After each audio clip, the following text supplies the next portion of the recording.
Rise for the arrival of the Honorable Senate President and the Senators of the Republic.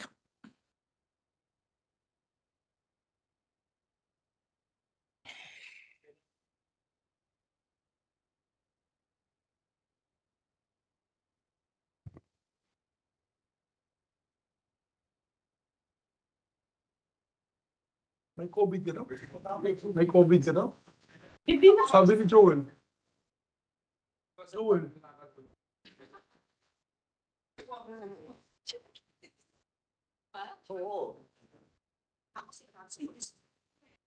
Joel. Joel, wala naman ito. Yeah.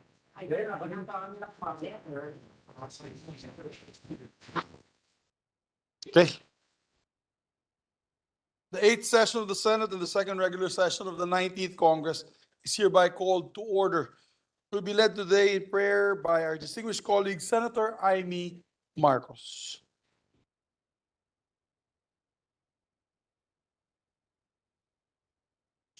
Or rather, maybe ask the majority floor leader. Okay. Session suspended.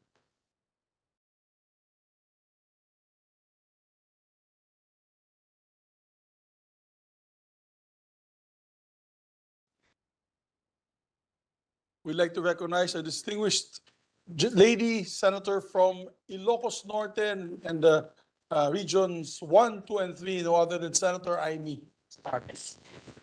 Dakilang Diyos, maraming salamat po sa patuloy ninyong paggabay sa amin. Maraming salamat sa inyong patuloy na pag-iingat sa amin sa kabila ng mga sakuna, kalamidad at delubyo na amin nararanasan. Bigyan niyo po kami ng sapat na karunungan at lakas na harapin at lutasin ang samot-saring hamon bilang mga Pilipino makabayan. Gaya ng mga problema namin sa ekonomiya, inflasyon, mataas na mga bilihin, kahirapan, higit sa lahat, ang mga usapin sa West Philippine Sea. Kayo po ang pumagitna sa aming mga Pilipino at iba pang mga lahi para mapanatili ang kapayapaan sa aming bansa. Ingatan niyo po ang aming kababayan sa labas ng Pilipinas. Gabayan niyo po ang lahat ng namumuno sa aming bansa sa tamang pagdidesisyon. Kasama na po ang inyong lingkod at kaakbay ang buong Senado para makatulong kami sa pag-angat ng kabuhayan ng bawat Pilipino. Patawarin niyo kami sa aming pagkukulang.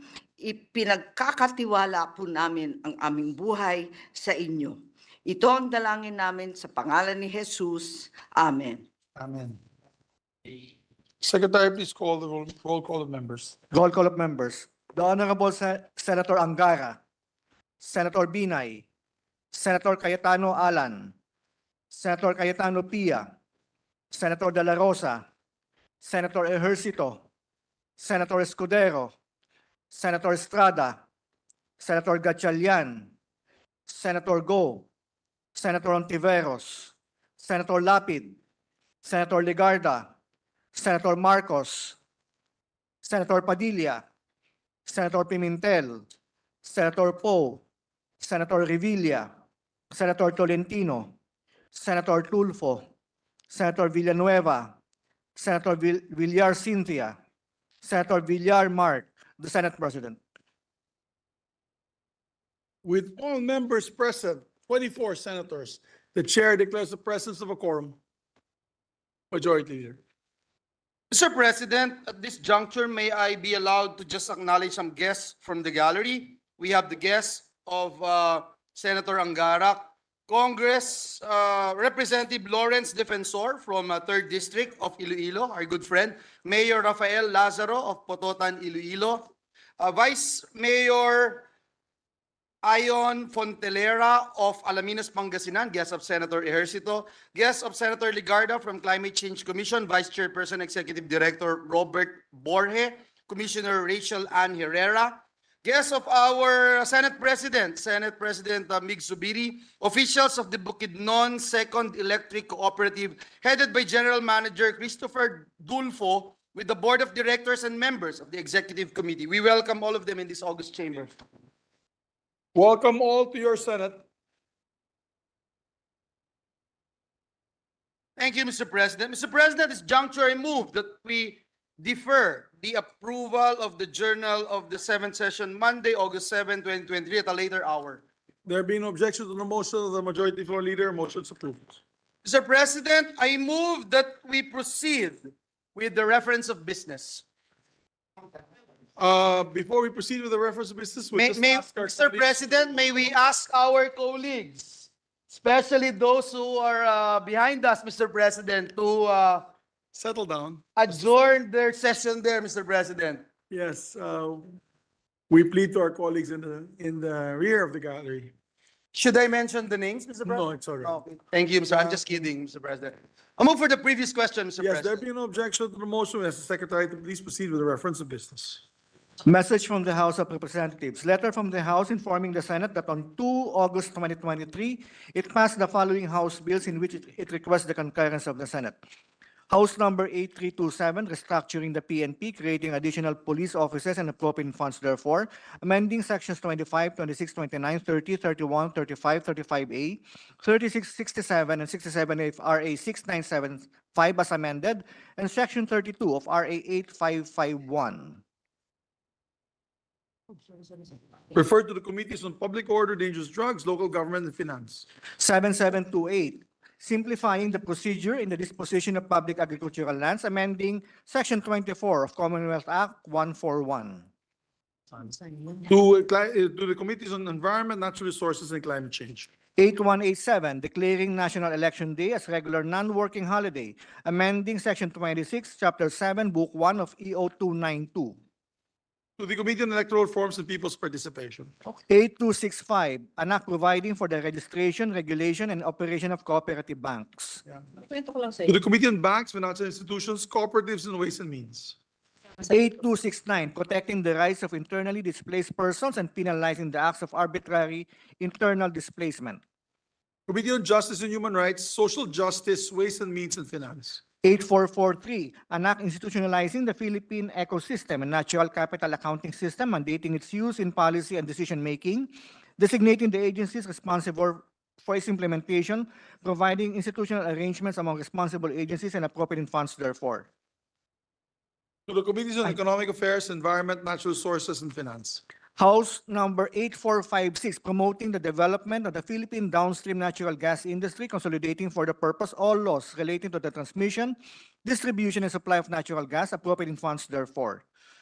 To the Committees on Energy, Ways and Means, and Finance. Bills on first reading, Senate number 2388, designating 2 of the 8 members of the NLRC representing the workers' organizations as representatives of land-based and sea-based OFWs, respectively, further amending Article 213 of PD number 442, introduced by Senator Lapid. To the Committees on Labor, Employment, and Migrant Workers. 2389, expanding the membership of the Social Security Commission to include the Secretary of Migrant Workers as ex officio member, and to designate a representative of the overseas Filipino workers and seafarers as one of the appointed members representing the workers group, amending Section 3 of RA 11199, Senator Lapid. Committees on Government Corporation, Public Enterprises, and Migrant Workers. 2390, establishing a credit assistance program for overseas Filipino workers, Senator Lapid. To the Committees on Migrant Workers and Finance. 2391, declaring May 8 as a Public Land Transportation Workers Day, Senator Villar C. To the Committee on Public Services. 2392, creating the National Transitional Justice Reconciliation and Commission for the Bangsamoro, establishing a Transitional Justice and Reconciliation Program for the Bangsamoro, appropriating funds therefore, Senator Tolentino. To the Committees on Local Government, National Defense, and Finance. Resolutions, proposed Senate Resolution 723, congratulating and commending Little League Philippines for capturing the crown at the 2023 Junior League Softball World Series Championship held in Kirkland, Washington on August 6, 2023, Senator Lapid. To the Committee on Rules. 724, honoring and commending the awardees of the Metrobank Foundation Outstanding Filipinos of 2023, Senator Binay. To the Committee on Rules. 725, directing the appropriate Senate committees to conduct an inquiry on the flooding along the San Simon area of the North Luzon Expressway that resulted in long hours of heavy traffic with the end view of preventing a similar incident in the future, and to determine whether proper due diligence was conducted in the operation and maintenance of the expressway, as well as its surrounding area, Senator Poe. to the Committees of Public Works and Public Services. 726, urging the Executive Department to ratify the International Labor Organization Convention Number 190 on the prevention and elimination of violence and harassment. Senator Ontiveros. To the Committee on Foreign Relations. 727, congratulating and commending the Philippine team for bagging the 2023 Junior League Softball World Series Championship. Senator Villanueva. To the Committee on Rules. Don't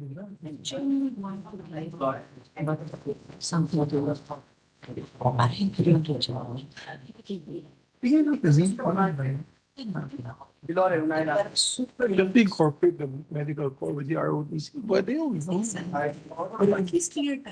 Mr. President, this juncture and with the permission of the body, I move that we proceed with the privileged speech and recognize, Mr. President, our Senate President Pro Tem, Senator Lauren Ligarda, to deliver her speech. Our distinguished senator from the province of Antique and our Senate President Pro Tempore is recognized. Senator Loy Legaga.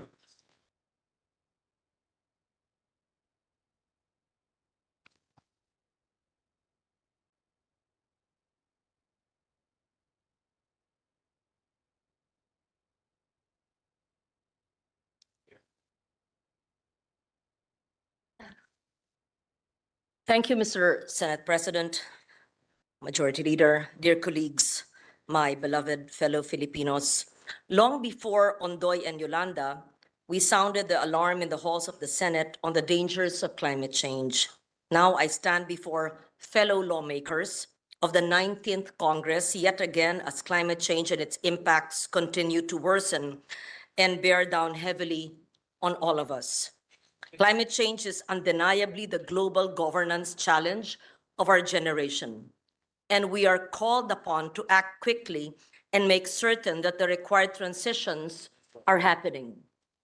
It is global as it affects the global community. No country can stand and survive alone. It is systemic as each specific part is as important as the greater whole. It is historic as the challenges of today are compounded consequences of inaction and repeated neglect of those historically responsible for the greenhouse gas emissions. We have established policies and systems. In 2009, we created the Climate Change Commission to comprehensively integrate policies and actions by all state and non-state actors and to provide direction towards resilience based on science and evidence. As a fruit of interagency and multi-stakeholder coordination, we have set our national climate agenda, articulated in our National Climate Change Action Plan, nationally determined contribution, and even the local climate change action plans. Together, we have been paving the road towards greater strength. President Ferdinand Romualdez Marcos Jr., since the beginning of his presidency, has put climate change as our national priority. We have seen an improved budget allocation for climate action. Government agencies, civil society, the private sector are all doing their part.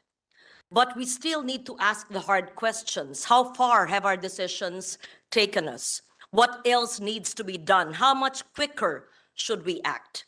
Earlier this year, the Intergovernmental Panel on Climate Change concluded its sixth assessment report, AR6 cycle, issuing the latest findings and analysis on the science of climate change. AR6 cited with high confidence the following. First, human activities cause global warming, with temperatures reaching 1.1 degrees Celsius above pre-industrial levels. Greenhouse gas emissions continue to rise due to unsustainable energy use, land practices, and consumption patterns worldwide. Second, climate change is already impacting weather extremes and ecosystems globally. Vulnerable communities that are least responsible for climate change suffer the most from its consequences. Despite progress, there are gaps in adaptation efforts, and certain ecosystems and regions face limits to cope with climate change impacts. Third, policies and finance flows fall far short of meeting climate goals across all sectors and regions, hindering, if not making ineffective, any implementation, particularly in developing nations. Against this backdrop, the United Nations Secretary General said, and I quote, AR6 is code red for humanity. This demands immediate and drastic action to mitigate the worst impacts of climate change. Most alarmingly, AR6 warns that drastic reductions made today will still cause some irreversible changes that are already set in motion, demanding adaptation measures to cope with the consequences. Hence, we ask, how much more science and evidence do we need before we change our minds? From procrastination to action, from stagnation to innovation. Procrastination, bahala na. Action ang kailangan. Mr. President, dear colleagues, the Philippines now stands as ground zero for climate change, at least. The observed temperature in the country, according to Pag-asa, is rising an average of 0.01 degrees Celsius per year and is projected to increase by 1.8 degrees Celsius to 2.2 degrees Celsius by year 2050. Higher temperatures are generally expected for all regions of the country by 2050, with the rates doubling compared to 2020 levels. Scientists from the World Meteorological Organization confirmed that last July was the world's hottest month since record keeping of global temperatures began. And I agree with UN Secretary General Antonio Guterres, who said, and I quote, climate change is here, it's terrifying, it is just the beginning, the era of global warming has ended, and the era of global boiling has arrived. Indeed, the latest reports on climate science tell us that we are running out of time to secure a livable and sustainable future for all. Enabling rapid and far-reaching transitions across all sectors and systems in this crucial decade will determine impacts and climate resilience now and for the next thousands of years. These are not only accelerating, but they are also exhibiting feedback loops that increase that acceleration. Those who are least responsible are the most affected, we know that. Those who are most responsible need to do more. And this is an issue of climate justice. We have barely recovered from Odette and Paeng. We have not even accounted for losses in ecosystem services due to these disasters, as if only crops and infrastructure support our economies. And this was even years ago. And for this issue, the imperative of loss and damage financing has never been clearer. Now we see Falcon, Egay, and much more.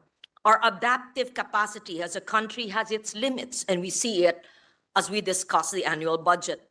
Despite our best efforts, there are climate-induced losses and damage that we cannot avoid or recover from without support for and investments in rapid, deep, and sustained mitigation and accelerated adaptation actions. Losses and damage will continue to increase, including projected adverse impacts in Asia, and will disproportionately affect the most vulnerable populations.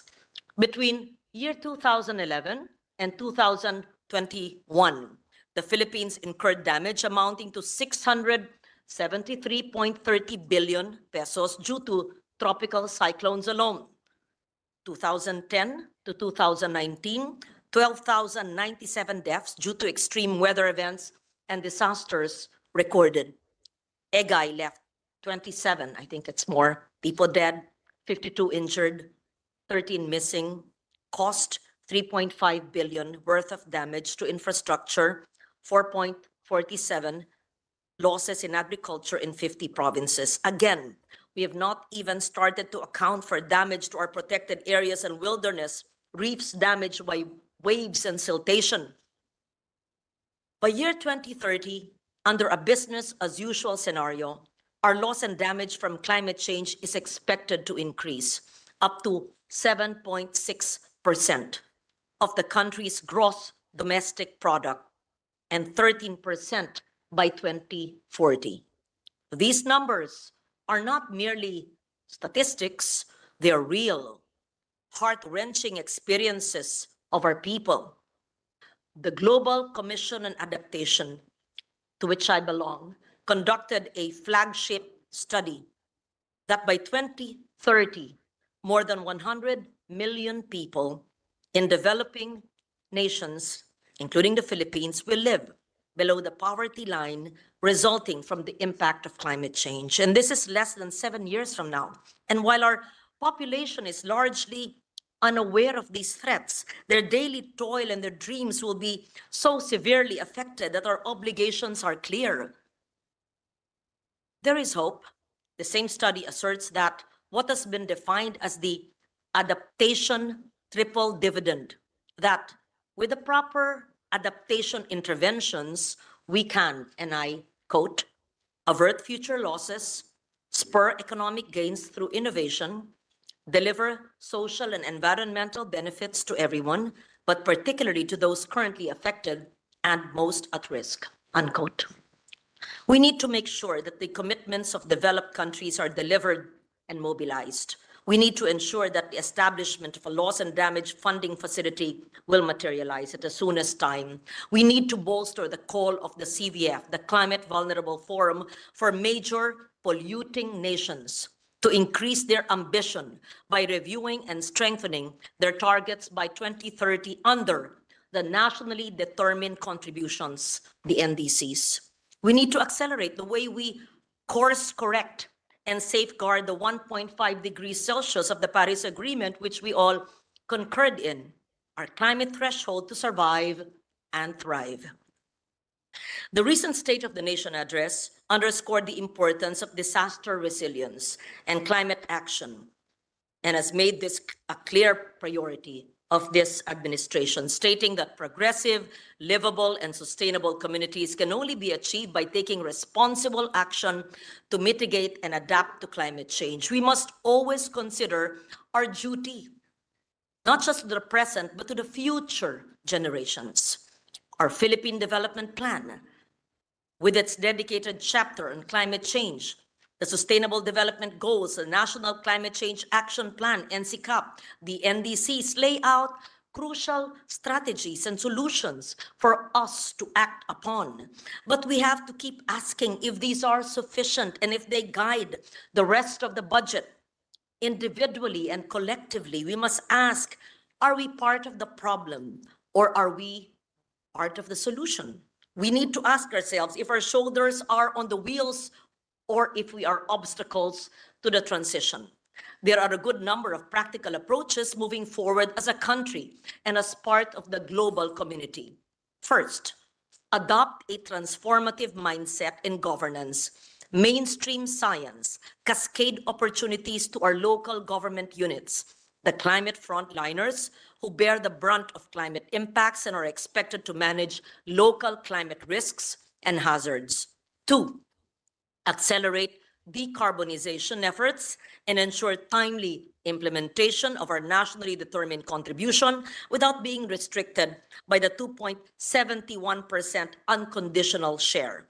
Let us aim for higher ambition by embracing the net zero scenario, and it's imperative to combat further warming while ensuring access to more advanced and climate benign technologies.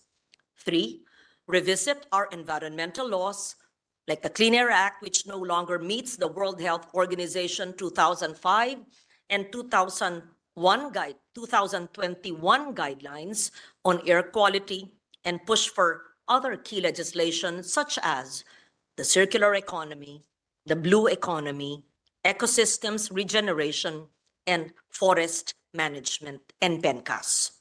Four, optimize convergence between agencies and stakeholders working with a whole of government, whole of society, whole of world, I may say, whole of planet approach to maximize resources and impact of every Filipino. Five, greener budgets. In the coming months, let us scrutinize the budgets of government agencies and see whether they are truly espousing our vision of a climate-smart and climate-resilient Philippines? Are we considering climate science in agency budgets? Are we budgeting for transformation, ensuring that every peso spent brings us closer to a sustainable future? Is our large infrastructure budget climate-proof? We have to consider if the reclamations consider sea level rise, as well as cumulative impacts on hydrology. I therefore ask all my esteemed colleagues in this chamber, we may have done well in policies and legislation, but what else do we need to do? From ground zero, let us work hard to build the Philippines, which is a center of resilience and strength felt through each community. Let the Philippines be known as a nation that did not surrender to the impacts of climate change, but in fact, emerge stronger and smarter. Let us work continuously, conscientiously, collectively, moving and transforming our nation and society from a state of fragility to one of agility. Patuloy tayong magbayanihan para sa klima, para sa buhay, kabuhayan at kinabukasan ng ating kapwa Pilipino. Para sa Pilipinas, sikapin nating iangat ang katatagan ng bawat isa laban sa nagabagong klima. Maraming salamat po. Isang lunti ang Pilipinas sa ating lahat. Maraming salamat, Senate President Pro Tem Lauren Legarda. Congratulations for your timely speech on climate change. Thank you, Mr. President.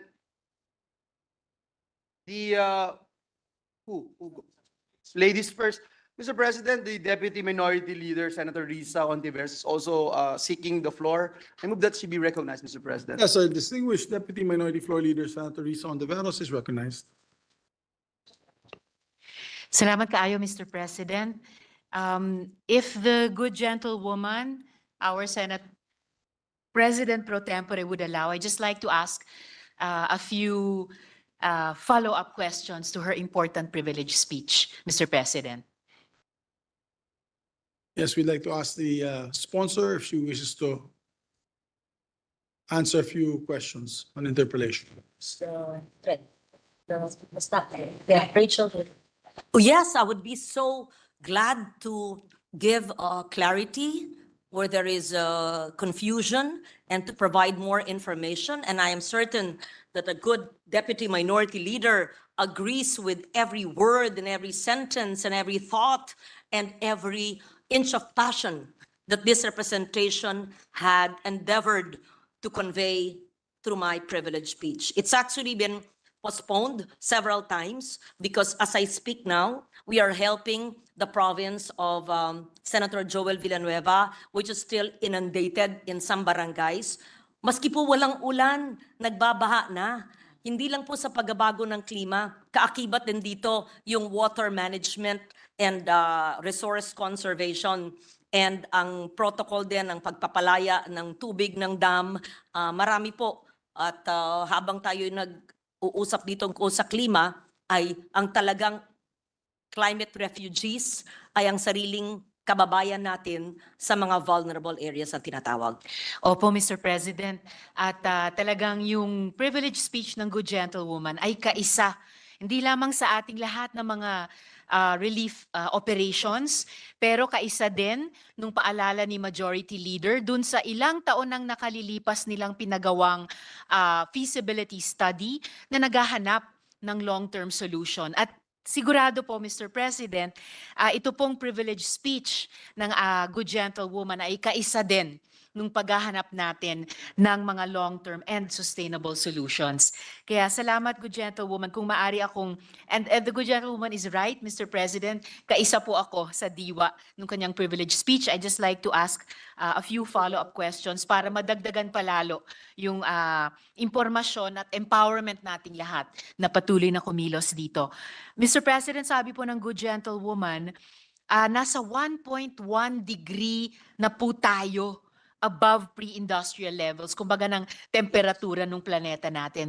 So does this mean, good gentlewoman, na 0.4 degrees na lang po tayo away from that point of no return of planetary disaster, Mr. President? Yes. Tama po kayo. Para po sa mga hindi po nakabasa ng siyensya dahil hindi naman po ito nababasa araw-araw sa social media, although it's available. Ano bang ibig sabihin po ng 1.5 degrees? Ito po ay contained. I can't find the Filipino word. Ito po ay sa ilalim ng ating Paris Agreement. Ito po yung pagbabago ng klima or climate change dokumento na pinirmahan po ng lahat ng miyembro ng United Nations na ating rinatipika dito po sa Senado noong 2017. Opo, ako po'y nag-sponsor nun. Salamat po sa inyong suporta. Nakalaan po dun na dapat ipeg, ano ba yung Filipino? Itakda. Itigil natin, Ah. itakda natin sa 1.5 degrees. Hindi lang Pilipinas, lalo na yung mga nagbibigay ng toxic emissions po. Kaya po kailangan, it's a whole of planet, whole of world approach dahil tayo ay 1/3 of 1% na nagdudulot ng greenhouse gas emissions. Yan, I'm trying to simplify. So, yung 1.5 degrees, nakatakda po yan sa ating linagdaan. Tayo po ay 1/3 lang po ng 1% ang ating emission na nakakadulot ng pagbabago ng klima sa mundo. Yung 1.1 or over 1 degrees na pag-init ng mundo ay hindi dahil po sa Pilipino o sa Pilipinas. Ang ating contribution, ulitin ko po, ay less than 1%, 0.3, 1/3 of 1%. Okay, anong ibig sabihin po nito?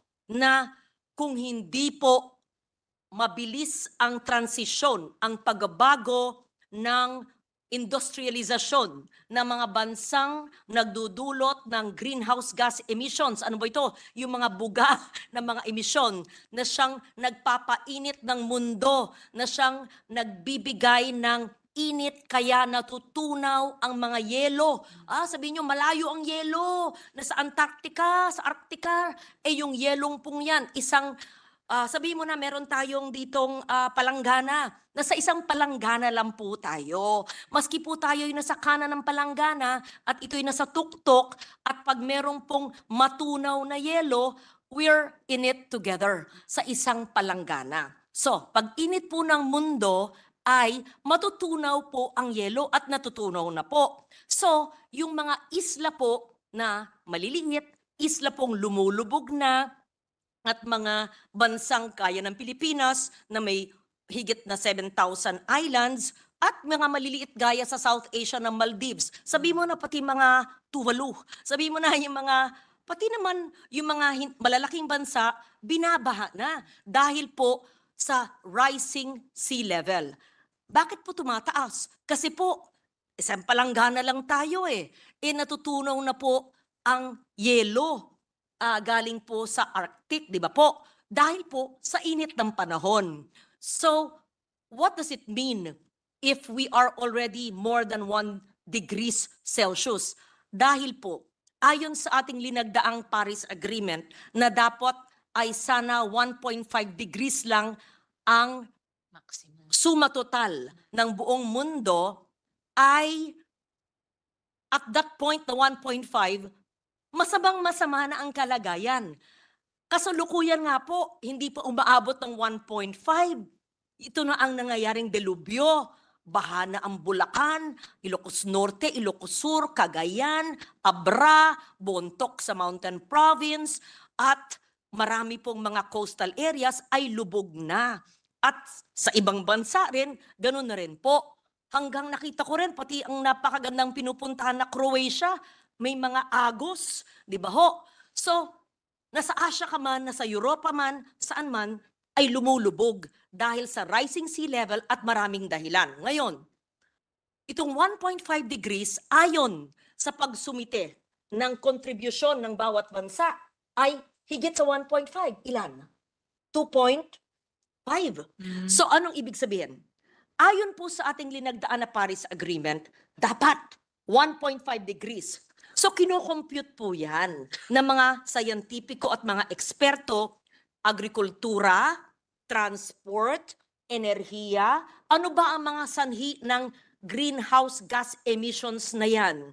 Sino mga ang bansang mga mapusok, malaki ang kontribusyon, malaki ang kontribusyon sa masamang paraan na nagbubuga ng greenhouse gas emissions? Kailangan babaan nila.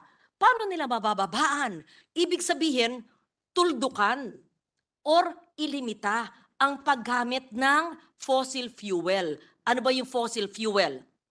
Gasolina, diesel, crudo. Di ba po? So sabihin nila, paano tayo mabubuhay?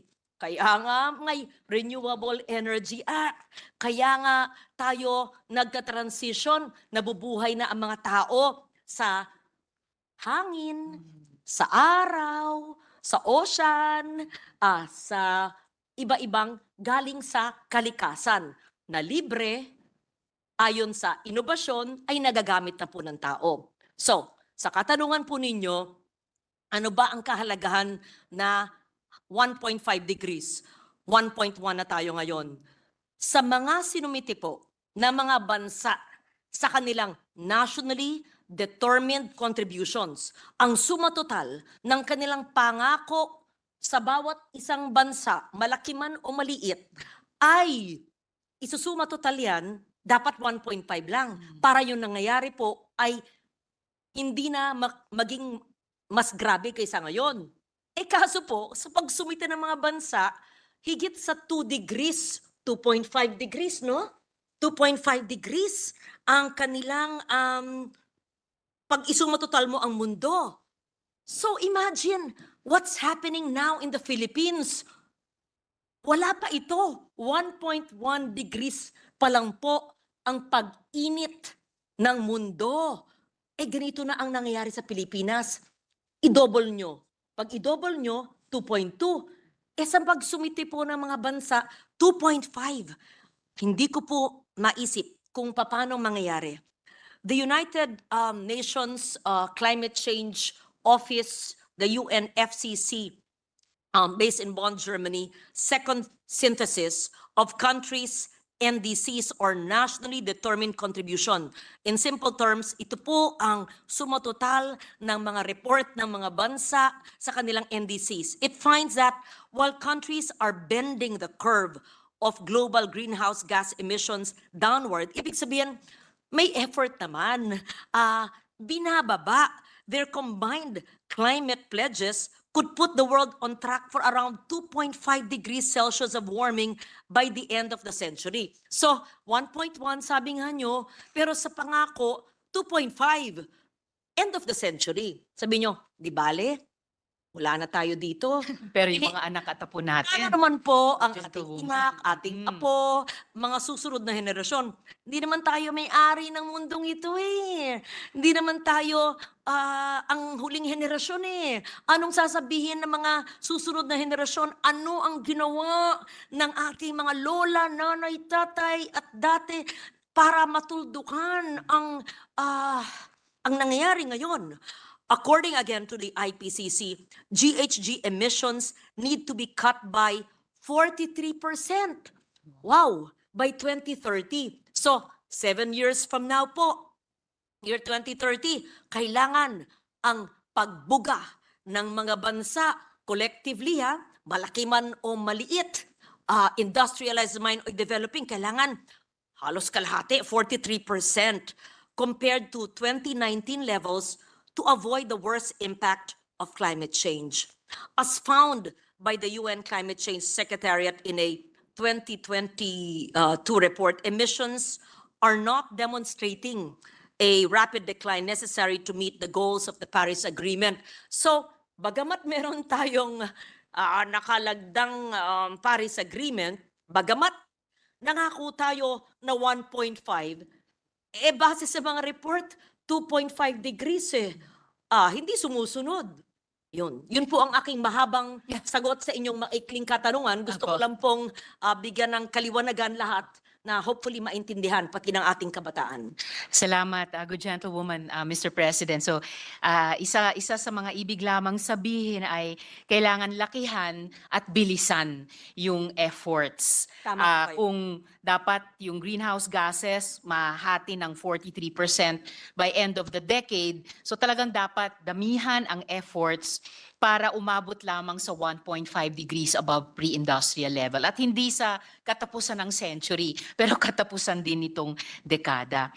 So sinabi niyo rin po, good gentlewoman, na sinabi ni UN Secretary General Guterres na the IPCC Working Group Report 1 is code red for humanity. Eh di po ba kapag sinasabi nating code red, sitwasyon yan ng buhay at kamatayan? Yes. So ibig sabihin, kahit yung UN, hindi ito drama, hindi ito pagiging OA, talagang sa tingin din ng UN, nandun na tayo sa bingit ng kamatayan. Tama Good po gen- yan. Alam natin, pag red alert, di ba? Tayo po ay talagang nasa bingit na ng kamatayan. Hindi nga global warming na ang tinatawag, di ba? Hindi lang tag-init or warming. Boiling na, kumukulo na eh. At hindi naman kailangan ng kumbinsihin ang sino man. Dahil yung nangyayari sa bawat bansa, maski sa Europang mayayaman ng bansa, nagugulat na sila ang pagbabaha nila. Yes. So kailangan din, dahil grabe ang nangyayari, gagamitin ko na yung mga kolokyal na madaling maintindihan na salita, grabe ang nangyayari, sukdulan ang kamatayan at kawalan ng kabuhayan, kailangan drastic din. Grabe din dapat ang pagbabago natin. Yes. Di ba? Ang ating pagbabago ng buhay, ang ating paggamit ng enerhiya, ang ating pagsunod sa mga batas, ang ating pagsasalang-alang sa kabundukan, sa kapatagan, sa karagatan. In every action we take, it has an impact on the life of our communities, of our country. And speaking of impact, good gentlewoman, Mr. President, sabi niyo rin po, the Philippines stands as ground zero for climate change. Pag sinasabi po natin ground zero, sa ibang imahe, dito po yung point of first impact. Usually ng isang negatibong pangyayari, isang pagsabog o kung anuman.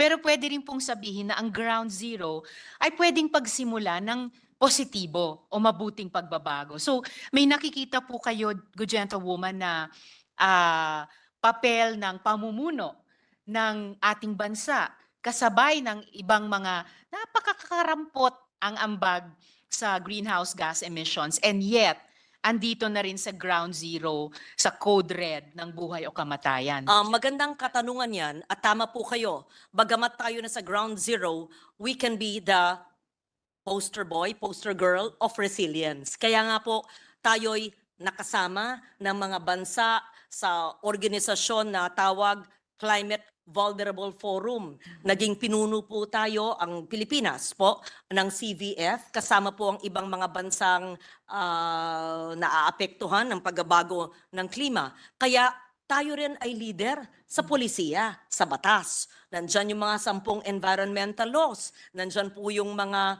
climate change adaptation. Nakasaad po sa ating Climate Change Act na ang bawat lokal na pamahalaan ay dapat merong local adaptation plan, LCCAP, di ba? Ang tawag doon. Meron din tayong national adaptation plan. So, nandyan po ang ganda-ganda. Kaya talagang ang hamon ay seryosohin, siyasatin at magbago tayo sa ating ugali, sa ating buhay. Ang mga ina, turuan ang mga asawa at anak. Ang mga teachers, i-mentor ang mga estudyante. At tayong mga elected leaders sa ating buhay, sa ating mga opisina, turuan ang mga staff at sa ating sariling pamumuhay.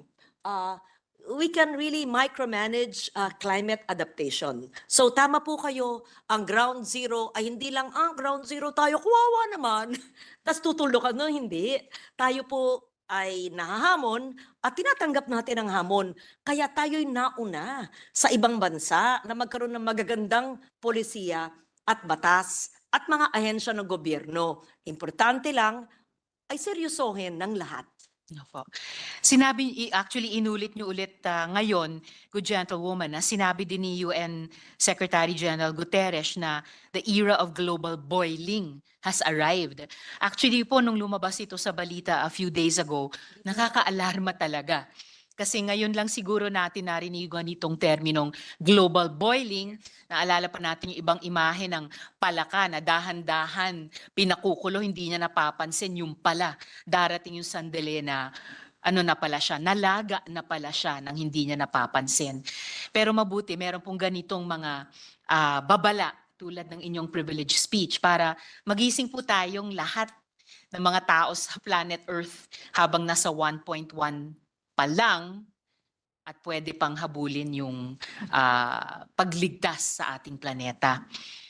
Sinabi niyo rin po, good gentlewoman, na yung ating Clean Air Act ay hindi na pala sumasapat para i-meet yung mga standards para sa air quality ng World Health Organization.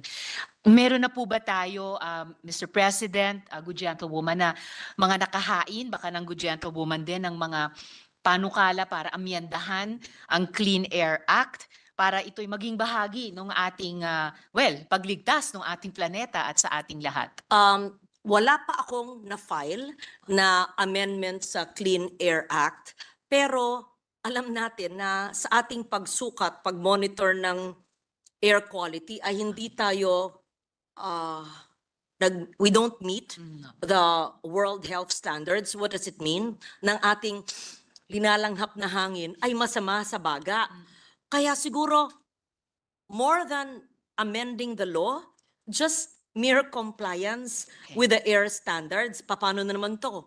Di imbis na buga ng maruming hangin ang mobile sources, sasakyan o mga industriya, ay dapat transition sa electric vehicles. Mahal pa eh. Siguro ang dapat magbigay ng mga insentibo sa mga electric vehicles para mas maraming mag-shift. Dapat efficient mass transport para maengganyo ang lahat. Affordable sa mga subway system or maski above ground na mass transport para sa lahat. To encourage, let's say, like some of our colleagues at SenJV and SenPia do, cycling, no?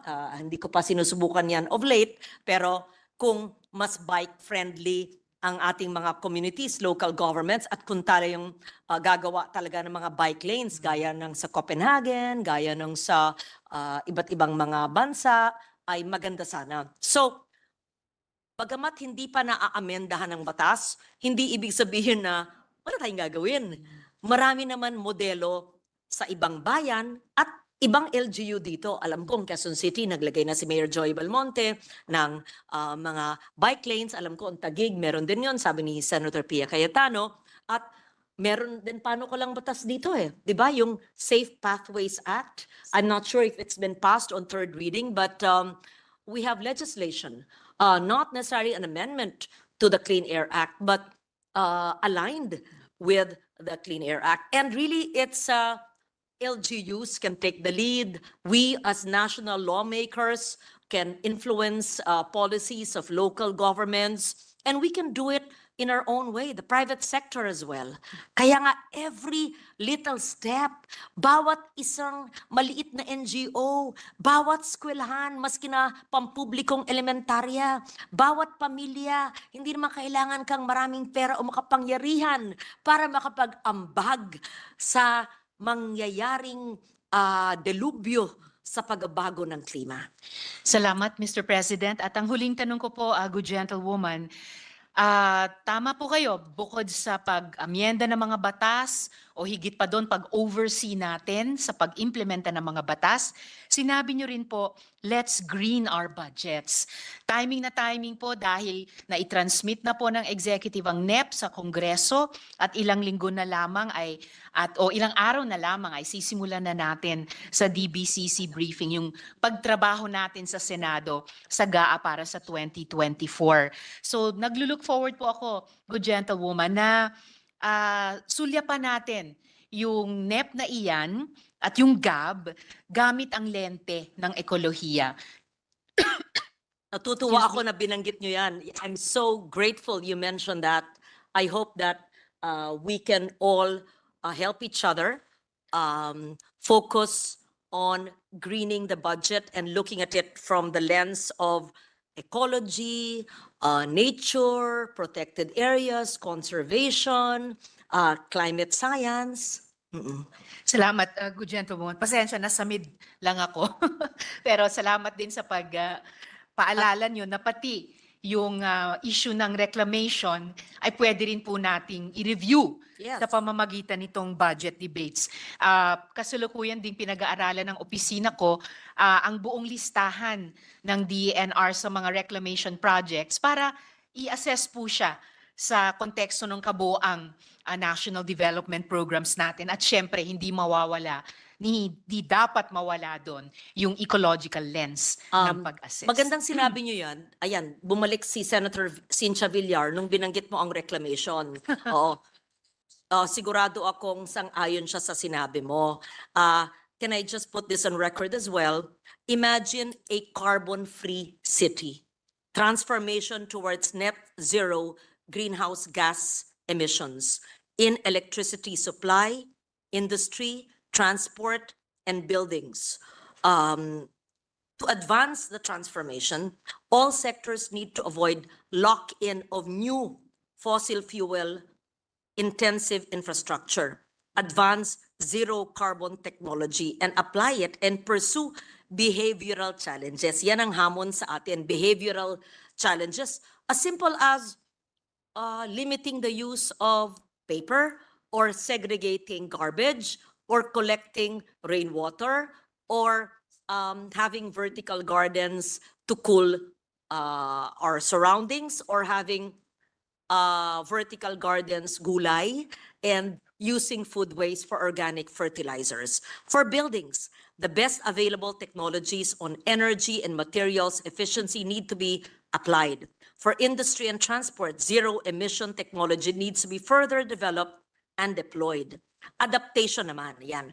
Ano bang ibig sabihin po ng adaptation?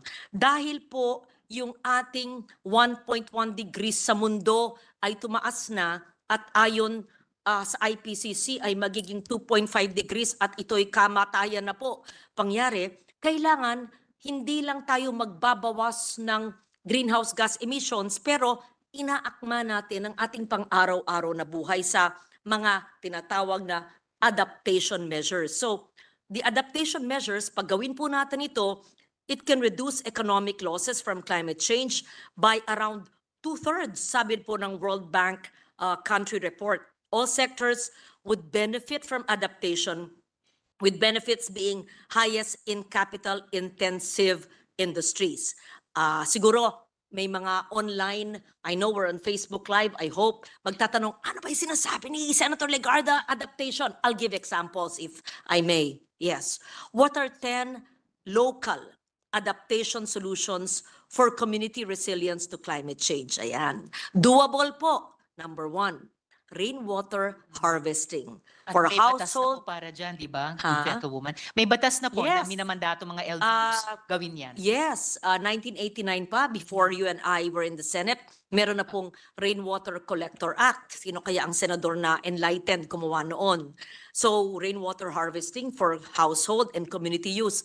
Promise ko po, hindi kailangan ng magara o mahal. Hindi po ako inhinyero, ako po ay gumawa ng rainwater collector above ground at sa ilalim po at sinurvey ko po yung lupa kung saan yung aking maliit na farm ay kung saan po bumababa ang tubig na nagbabaha kami, nagtayo po ako ng mano-mano lang namin na rainwater collector.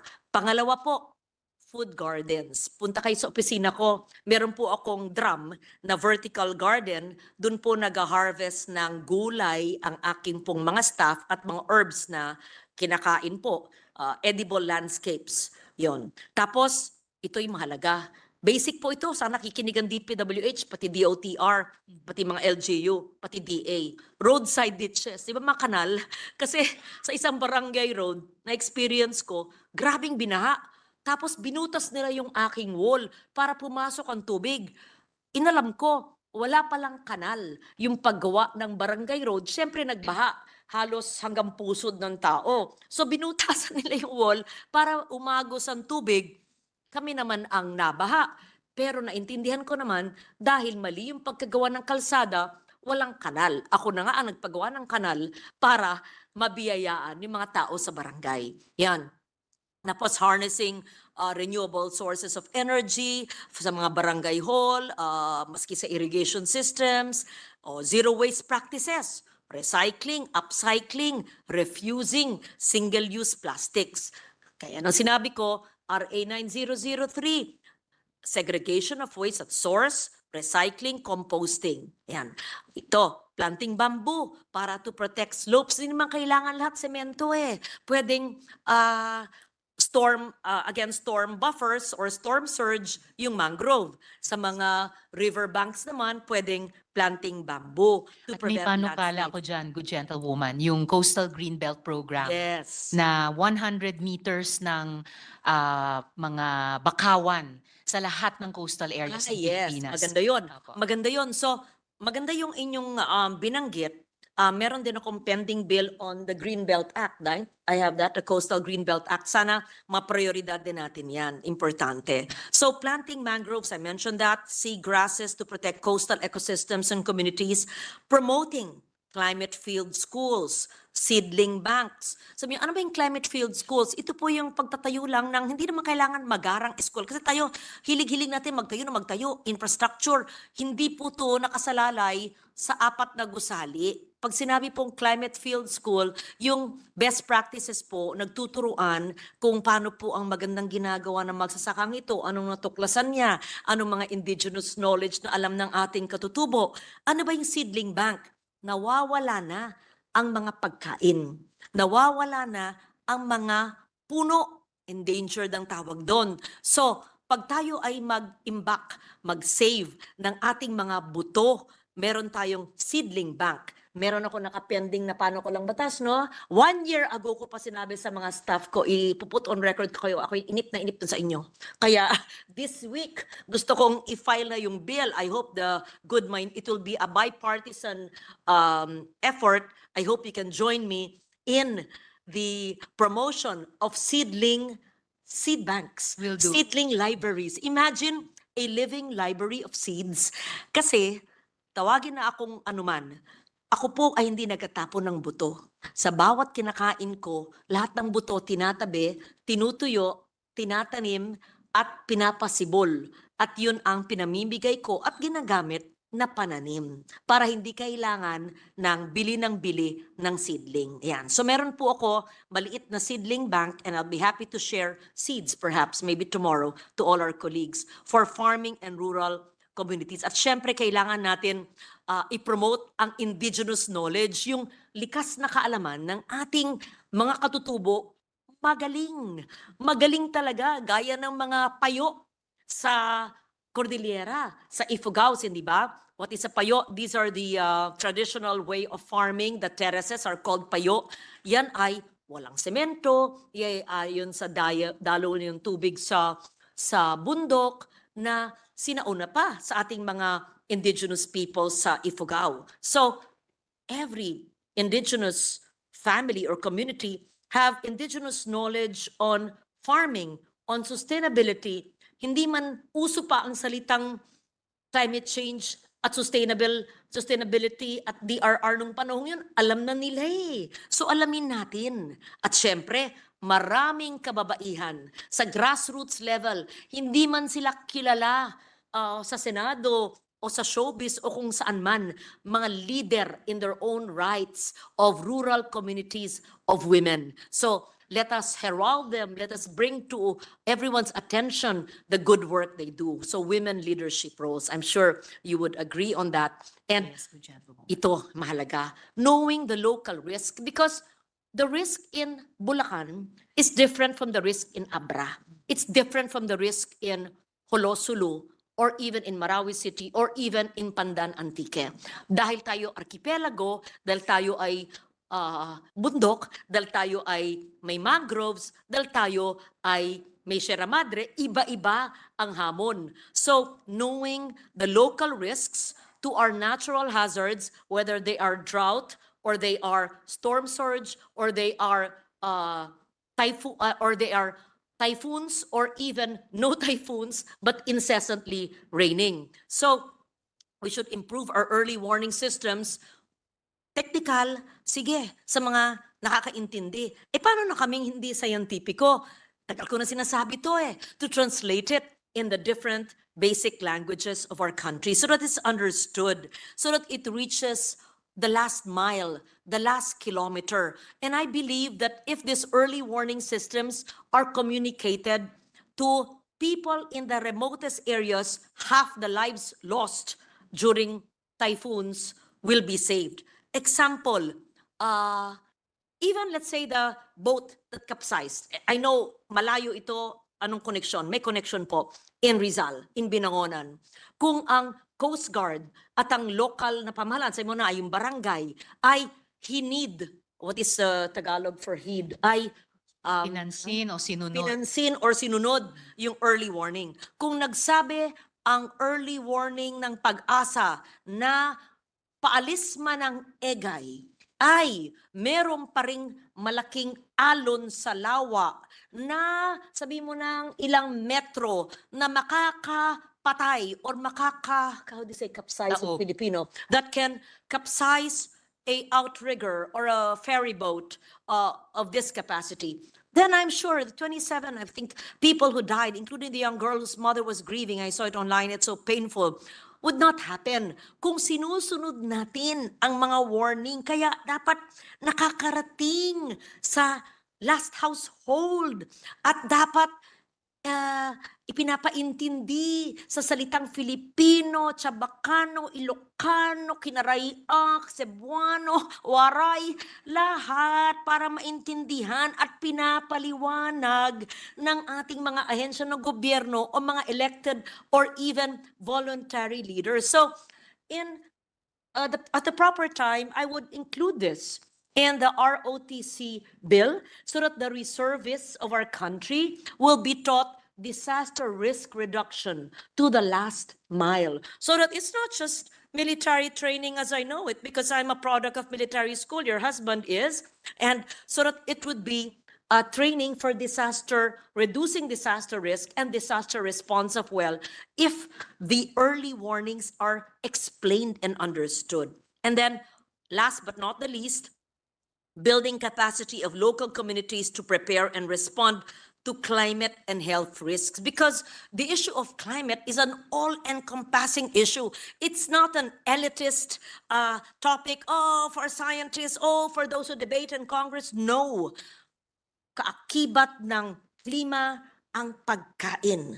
Kaakibat ng klima ang kalusugan. Kaakibat ng klima ang kabuhayan. Kaakibat ng klima ang pang-araw-araw na buhay ng bawat isa sa higit sa 100 milyong Pilipino. Mayaman ka man na babaha ang bahay mo o ikaw man ay informal settler sa tabi ng lawa o kanal. This is for all of us to care about. And so, pardon my passion, Madam Deputy Minority Leader. No apologies This is a necessary. subject matter so close to my heart. I've been standing here since 1998 defending the ecological solid waste management when I was all of 39 years old, defending the and interpreting perhaps and enhancing other measures like Clean Water, Clean Air Act, defending the Climate Change Act way back in 2008. My God, it's been 15 years. And I'm still at it. But I get excited and inspired when there are like-minded souls. I call you more than a human because you're an enlightened human, so I call you a good soul. I'm glad you stayed behind. I'm not saying that the others not present here, I'm sure they're watching me there, but I am grateful for your enlightened interpellations, and I hope that you can help us in propagating this climate consciousness with all our children, all of us elected leaders.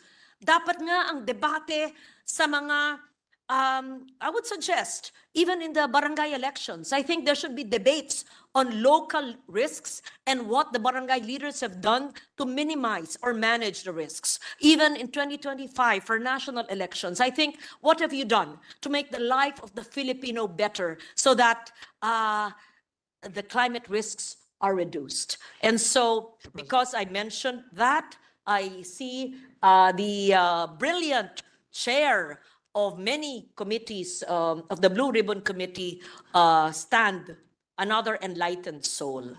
Thank you so much, Mr. President, Madam. before we end, Mr. President, just an interjection with the permission of the two ladies. Yes, I Mr. heard the President. ROTC bill it's about to be crafted and finished. And I'm glad that the lady sponsor is willing to insert a provision that would enhance it, that would include disaster Yes. risk management. Yes. This representation would support the lady from Antique, Mr. President. I am grateful. First, as a reservist, and I went to school for it. It's not a reservist and you were bestowed because of your position. I was all of 32 years old, if I may say, Mr. President, when I went to National Security School, so for 1 year. And many years ago, I also went to General Staff College. So I went to school for it.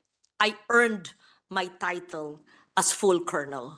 So I believe in the power of the Reserve Corps of the Armed Forces. And I believe that the Reserve Corps of the Armed Forces can go beyond the traditional military training as we know it, but should pivot towards disaster risk reduction, climate change adaptation and mitigation, being an archipelagic vulnerable nation that needs the minds and body and help and support of the reservists of our country. In fact, I can have my exact position.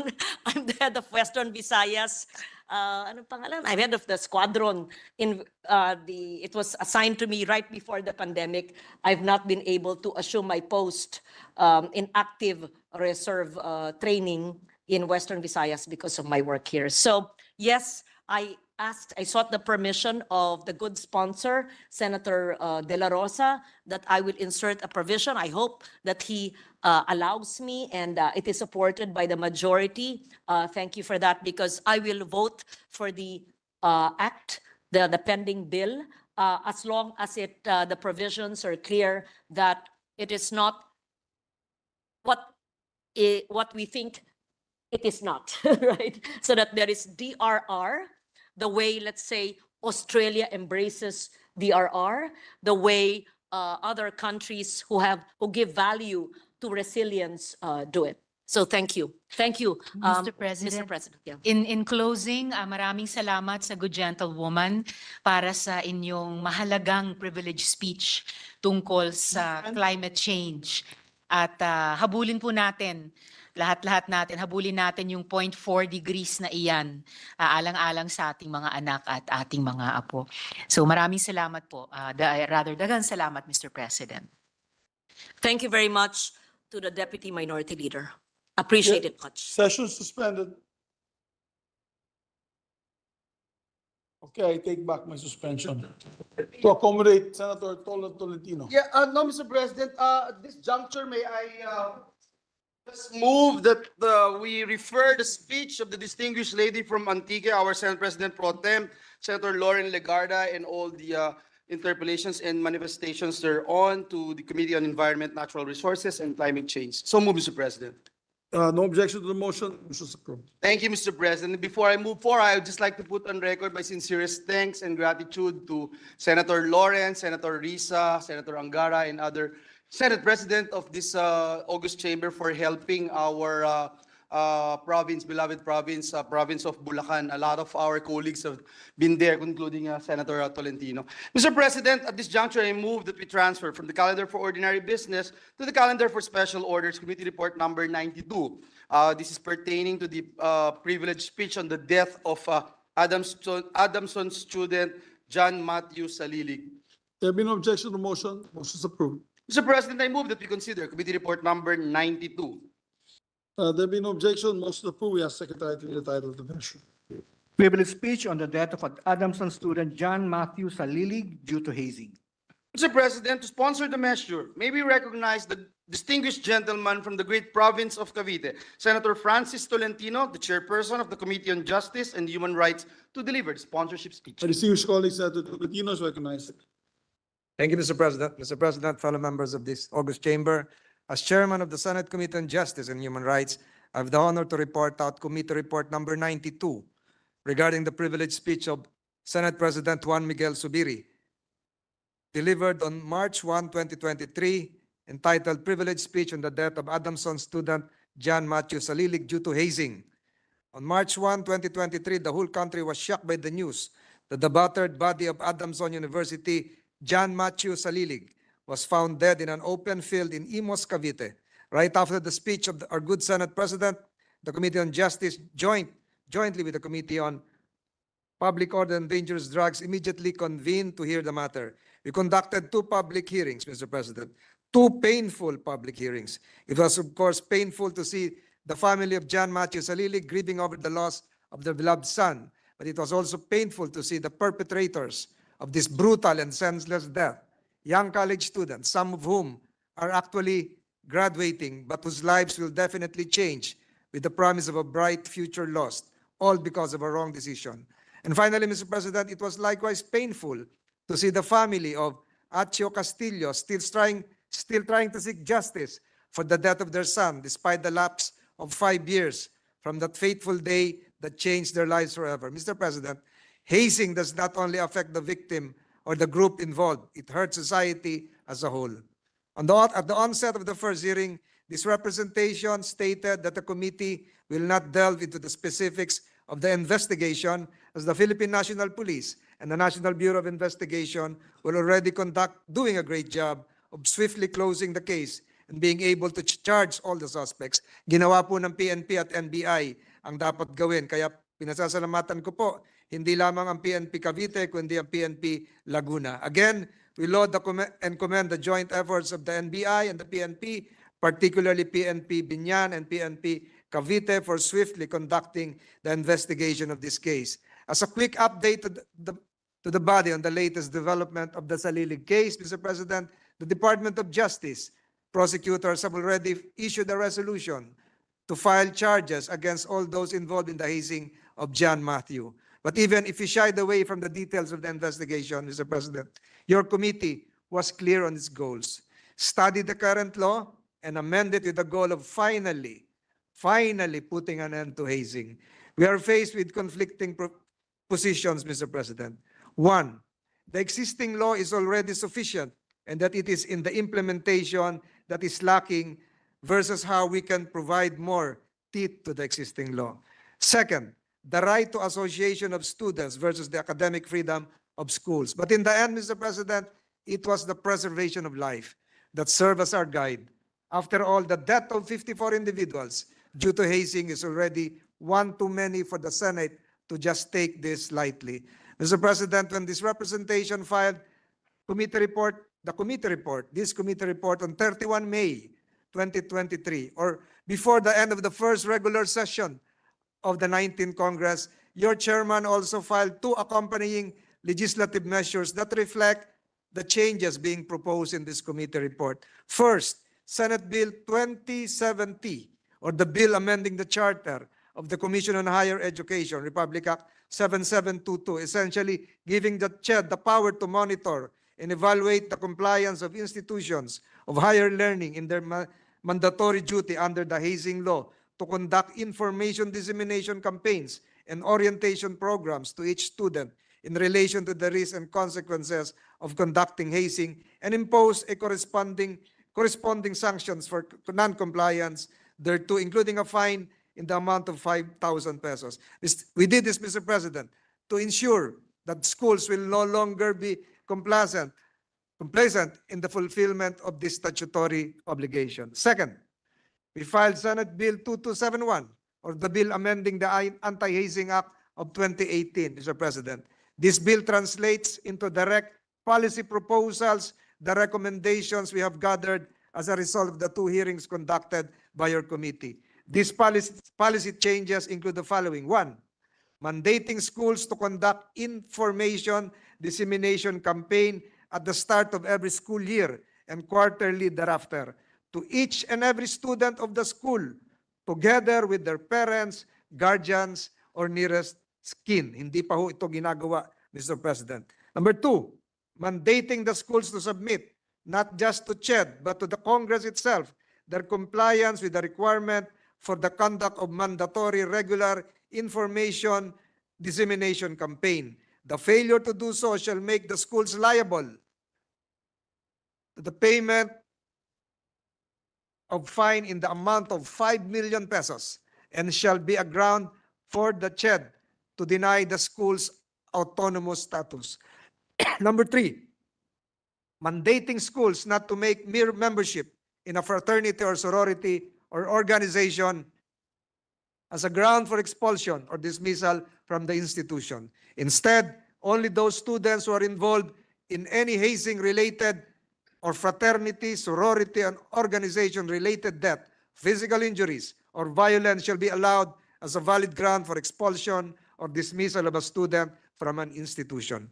One of the contentious issues that have been raised during the hearings was the seeming impasse between the requirement of the law as provided under Section 6 of Republic Act 11053, mandating fraternities, sororities, and other organizations to register with the proper school authorities before it conducts activities, and the existing policies of some universities to ban fraternities and sororities and to make mere membership in the same as a ground for the dismissal of the students. This impasse of conflicting rules led the committee to consider determining which is the better policy to adopt. Should schools be allowed to ban fraternities outright, thereby preventing existing fraternities from registering with the school? Or should schools be made to adopt a policy that will not ban fraternities but instead make participation and involvement in hazing as the allowable ground for possible dismissal or expulsion? In assessing the problem, this committee is of the position that the better policy for schools to adopt is not to ban fraternities in school premises, but rather to allow them to be registered for purposes of monitoring and supervision and make participation and involvement in hazing as a ground for possible dismissal or expulsion of a student. This committee believes in the powerful role of schools and universities in preventing things like this from happening again. Thus, this committee believes that schools should take part in making sure that incidents like this do not happen anymore by not punishing fraternities, sororities, and other organizations to go underground and beyond the regulatory power of the institution.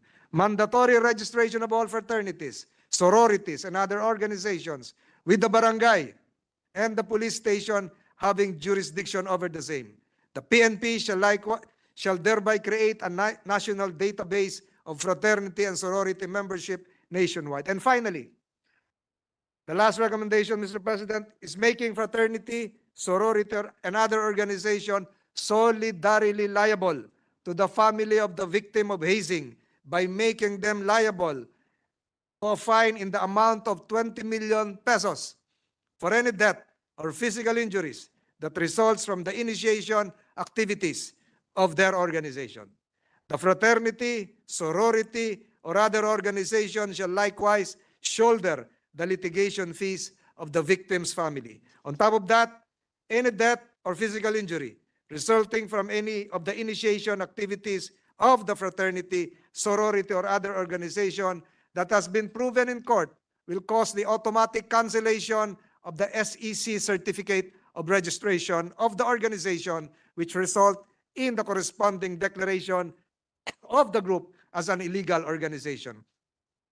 The last one, Mr. President, is the most important policy change we are proposing, making the organization itself liable for any hazing or fraternity-related death. In our scrutiny of Republic Act 8049 and Republic Act 11053, both laws, while imposing grave penalties, have unfortunately only focused on members who actually took part in the conduct of the hazing. They do not involve or include in the equation the fraternity, sorority, or organization itself.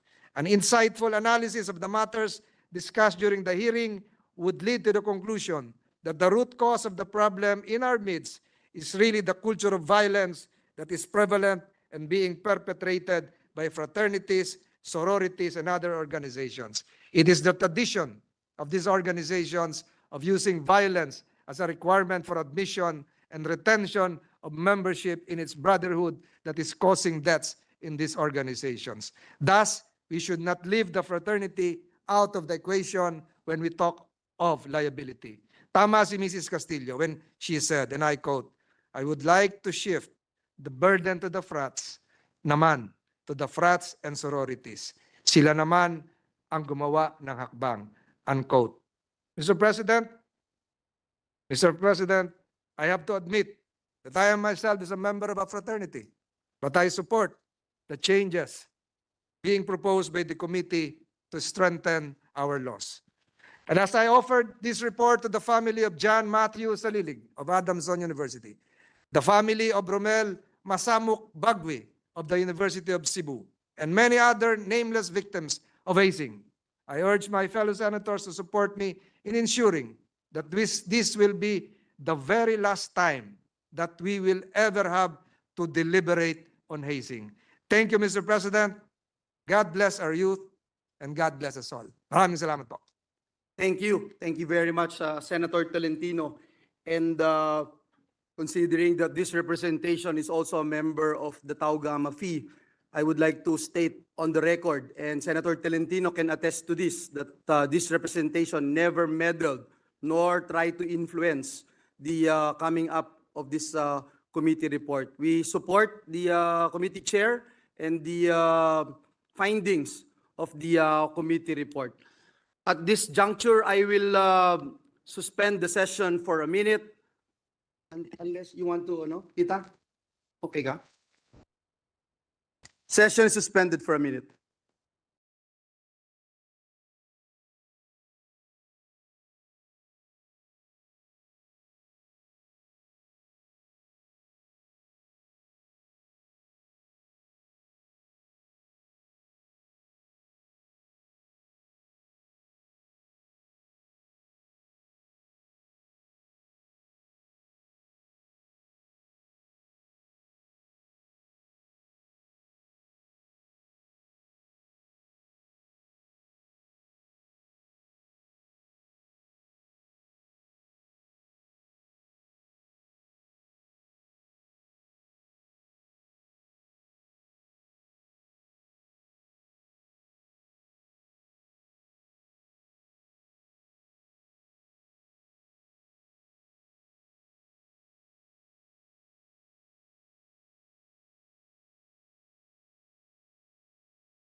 Madam President, before I move for the suspension of the committee report, of Senator Tolentino, may I just put into the record that Senator Tulfo and Senator Bong Revilla would like to insert their manifestation of support on the committee report to the record of this chamber. So we acknowledge the Yes, Mr. support President. and let it Thank be you. reflected that they are supportive of the measure. Yes, Madam President, thank you so much. Madam President, I move that we adopt. I move that we suspend consideration of committee report number 92. So move, Madam President. The motion is carried. Madam President, before we continue, the distinguished gentleman from Cavite, Senator Ramon Bong Revilla Jr., would like to make a manifestation in relation to the privileged speech delivered by our Senate President Pro Temp, and he just wanted to insert it also into the records. May it be placed on record, Is Madam President. this a manifestation of concurrence? Yes, Or a Madam President. manifestation Concurrence and against support. it? Concurrence and support. Very good. Then it is hereby noted with, I can hear the word wholehearted, Madam President. and there is wholehearted appreciation for this manifestation of support. Thank you, Madam President. Madam President, this juncture, I move that we resume consideration of House Bill number 7413 under Committee Report number 76. This is the bill pertaining to Senator Miriam P. Defensor Santiago Avenue in Quezon City. So move, Madam President. The measure is therefore on the table now. Do we hear a sponsorship? Madam President, would just put on record that the parliamentary status of the measure is that we have sponsored the bill, and now I will move that we open the period of interpellation and recognize the distinguished gentleman from Cavite, the sponsor of the measure, Senator Ramon Bong Revilla Jr., and to interpellate our minority floor leader, Senator Aquilino Coco Pimentel. Before that, I see Senator Tolentino raising his hand. Before I recognize a sponsor of the measure, may we recognize Senator Tolentino? Is it regarding the Yes. privileged speech Yes. or the measure on Agham Road? The measure on Agham Road being sponsored by Senator Revilla, Mr. President. What is the pleasure of the good Just gentleman from Cavite? just to manifest again, the oft-quoted wholehearted support for the renaming of Agham Road to Senator Miriam Defensor Santiago Road. Senator Miriam Defensor Santiago likewise served as a mentor of this representation for a while, Mr. President. And we came from the same school. And I believe, Mr. President, her memory, her legacy would be preserved if the renaming of that road would be enacted into a law by this Congress. I support the measure filed by Senator Ramon Bong Revilla, my Caviteño province mate. Thank you, Mr. President. Thank you, Mr. Thank you. Thank We, you, Mr. take President. note of that. Before you speak, may we recognize you first? Yes. Yes, Thank- Madam President. Thank you very much. We recognize the sponsor, Senator Bong Revilla, who has sponsored the measure and now to be interpellated by the minority leader. Yes, before we proceed, Madam President, I just want to thank the good gentleman from Cavite for his support for our a very good senator, napakagaling at talagang naasahan natin ng kasama natin dito noon, Senator Miriam Defensor Santiago. Thank you. Thank you very much, Senator Tolentino, Senator Revilla, you're recognized, yes, and Senator Pimentel, it's recognized for interpellation. You will still interpellate over the renaming of a road? Yes. Yes, yes. Thank you for giving us Thank the you. floor, Madam Presiding Officer, with the permission of our sponsor. Just a few clarificatory questions, Mr. President. Yes, it's an honor to be interpellated Yes, by the good gentleman from Cagayan, Madam President. We are not, of course, we are not questioning the renaming of a certain, be it a road, an airport, a building, a public place, after our late colleague, Senator Miriam Defensor Santiago, because of her contributions to our nation. But just to be very transparent about it, the measure seeks to rename. We always mention Agham, but we seek to rename 2 roads, actually. That's right. Mr. President, Madam President. Yes. That's correct, Mr. So, President. it's actually Agham BIR Road, Agham and And- Agham Road and the BIR Road. BIR roads. So, why did we choose this area, Madam President, and why the need to affect 2 roads, Madam President? Well, at first it was chosen because of the landmark buildings and structures within the vicinity. It must be noted that the following landmarks occupies the Agham and BIR roads. Nandito po ang New Central Business District, Occupational and Health Center, Ombudsman, Philippine Children's Medical Center. Nandito rin po ang Bureau of Fire Protection National Headquarters, Bangko Sentral ng Pilipinas Security Complex, Pag-asa Office, National Communications Commission, National Power Corporation, Power Center, including the National Transmission Corporation and the National Grid Corporation of the Philippines. Mr. President. Philippine Science High School. Mr. And Philippines, that's correct, the National Historical Commission, NHCP, no? Philippine Science High School, that's right. Philippine, and NHCP is there, Mr. President. So, No, I'm sorry. Stand Apo, corrected. apo. So, sa Agham Road, may we know what are the establishments or features, notable features of Agham Road? Agham Road lang po muna. Andiyan ba sa slide po natin? Andiyan po sa ating Saan ba live. Agham Road dyan? Yan. Yan ang, saan ba yan? Okay. Can we see the please? So, Madam President, and As I mentioned kanina, Mr. President, sige pa. yung mga nabanggit ko kanina, no? Pwede pong paki-zoom natin konti pa para makita yan. And talking about Agham Road, Madam President, what is the length of Agham Road? And is this a 4-lane street, Mr. President, or a 2-lane street? From East Avenue to Park Avenue. With a The proposal is from East Avenue and North Avenue. It's about 2 kilometers, Mr. President. Actually, hindi naman po ganun kahaba. So all in all na po yun? All in all? The Yes, Mr. President. Okay, so the Agham Road plus the BIR Road to be affected and to be renamed have a total of 2 kilometers in length. In length. Yes, and That's this is both are 4-lane streets, Mr. President, Yes, Mr. President. with the Center Island. With Center Island. Tama po, ano? Ganun po. Tama.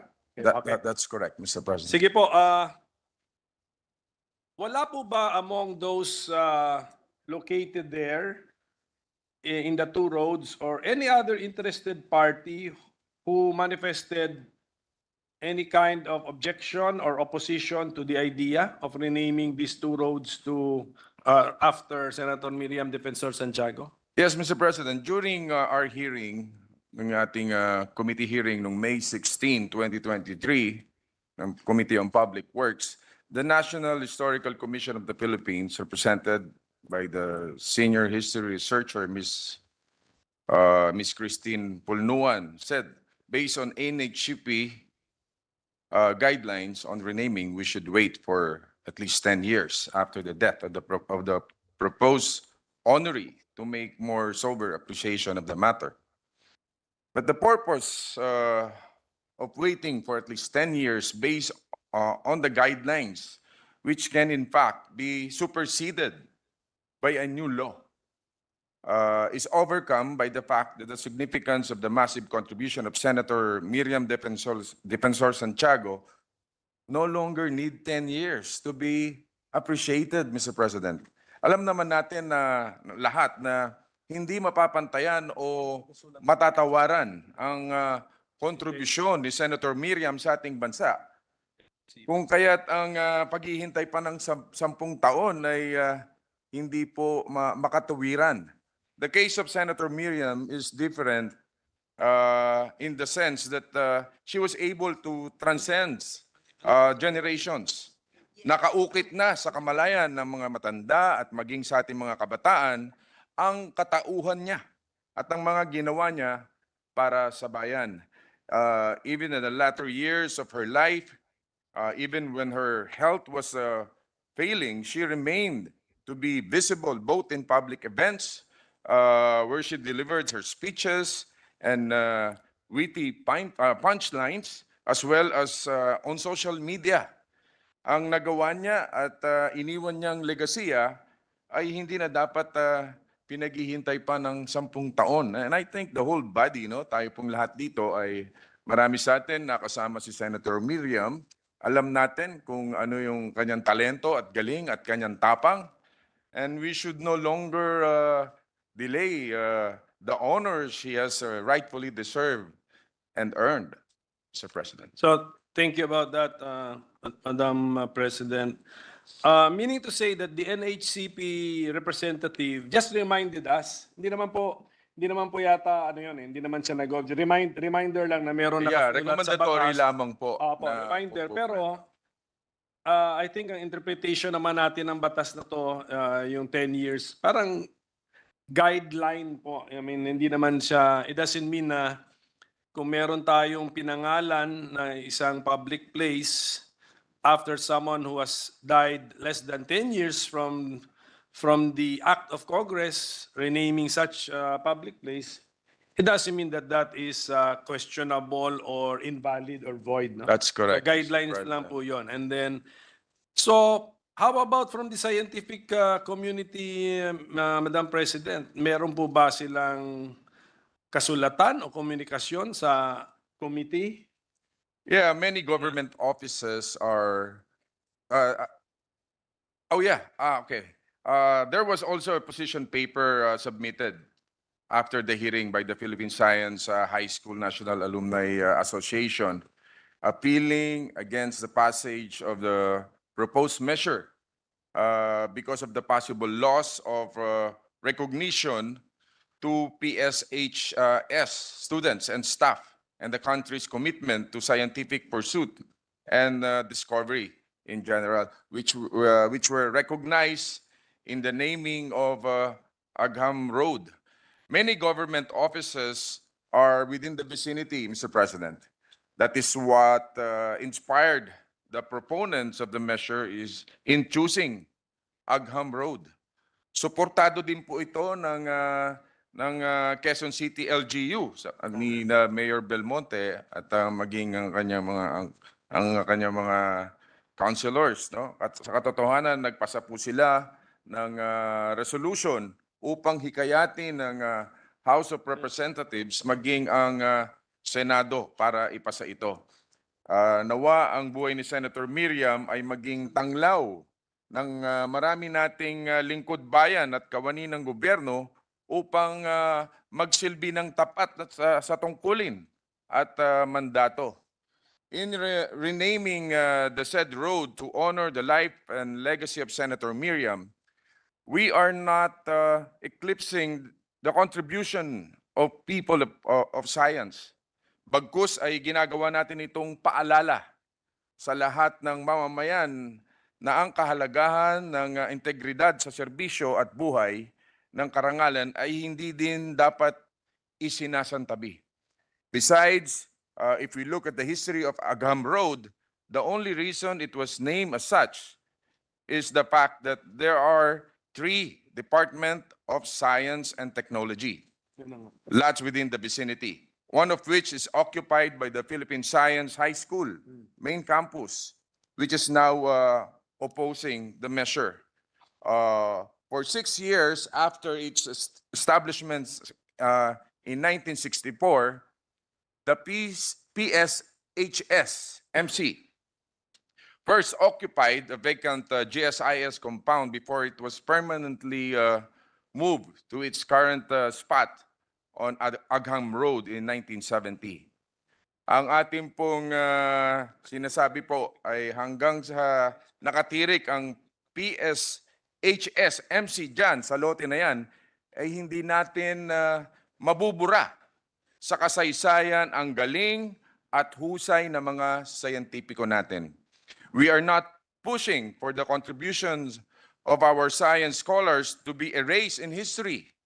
We are merely proposing that we add into our history the legacy and life story of Senator Miriam Defensor Santiago, who has inspired all of us to carve our contributions in the society. Mr. President. Thank you to the sponsor for that inspired response, Mr. President. Parang privilege speech na rin. Oo nga, para klaro. Madam President, nabanggit po tatlong scientific or science-related institutions na nasa Agham Road. So, Philippine Science High School, Pag-asa, UST. and UST. So, sa tatlo pong yun, Philippine Science High School lang po Siya lang ang nag-comment. Okay. Yes. Pagdating po sa BIR Road, ang feeling ko nandun si BIR. Correct. Nandun po ang BIR. So, main office ng BIR. Wala pong comment from the BIR. No comment from BIR.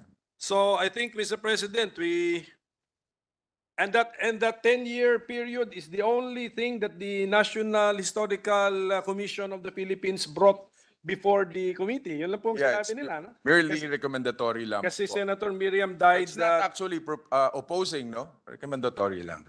Senator Miriam died 2016. 2016. So, September 29. So malapit yes, na yung... so mga 7 years na rin po ang nakalipas actually. Correct.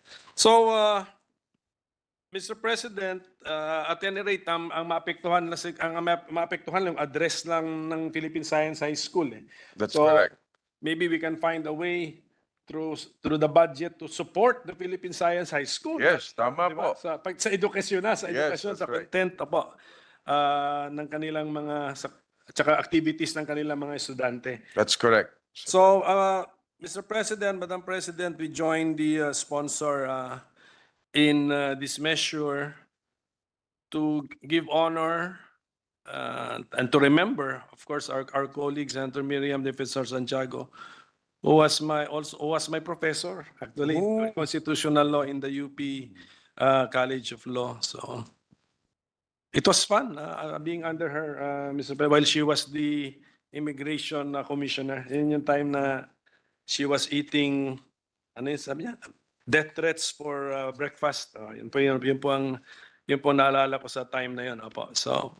So we congratulate the sponsor and at least the committee through the sponsor took pains in addressing the concerns raised before the committee and the sponsor. So nasagot po natin sila. Tsaka alam nilang dinaanan natin yung kanilang mga sinulat sa atin, komunikasyon Right. sa atin. At That's correct. napag-isipan naman po natin that I think whatever would be the negative effect is far outweighed by the benefits and the positive effects. And then we'll find a way to make up to the Philippine Science High School community. Yes, Mr. President. we'll do that, Mr. President. Thank you, I Mr. thank Chairman. the Thank you, gentleman Madam from President. Cagayan de Oro. Thank you, Mr. President. Wala ka naman yung question.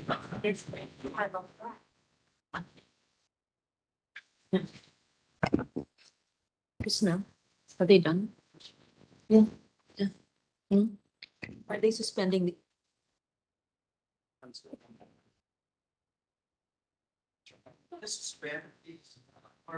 Yes. We suspend session for 1 minute.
Mr. President, there being no other member who wishes to interpolate, I move that we close the period of interpellations and debates. So move, Mr. President. There be no objection, motion is approved.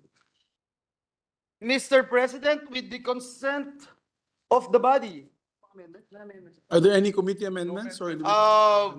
I move to open the period of amendments. There be no, yes, amendments, period of amendments is open. With no committee amendments, I move to open the period of individual amendments. Or we just say there are no amendments, so we could Yeah, close the period of There amendments. are no, No amendments, Mr. President. no committee No and no committee individual amendments, and therefore I close the period of amendments, Mr. President. There be no objection to the motion, motion approved. Thank you, Mr. President. Mr. President,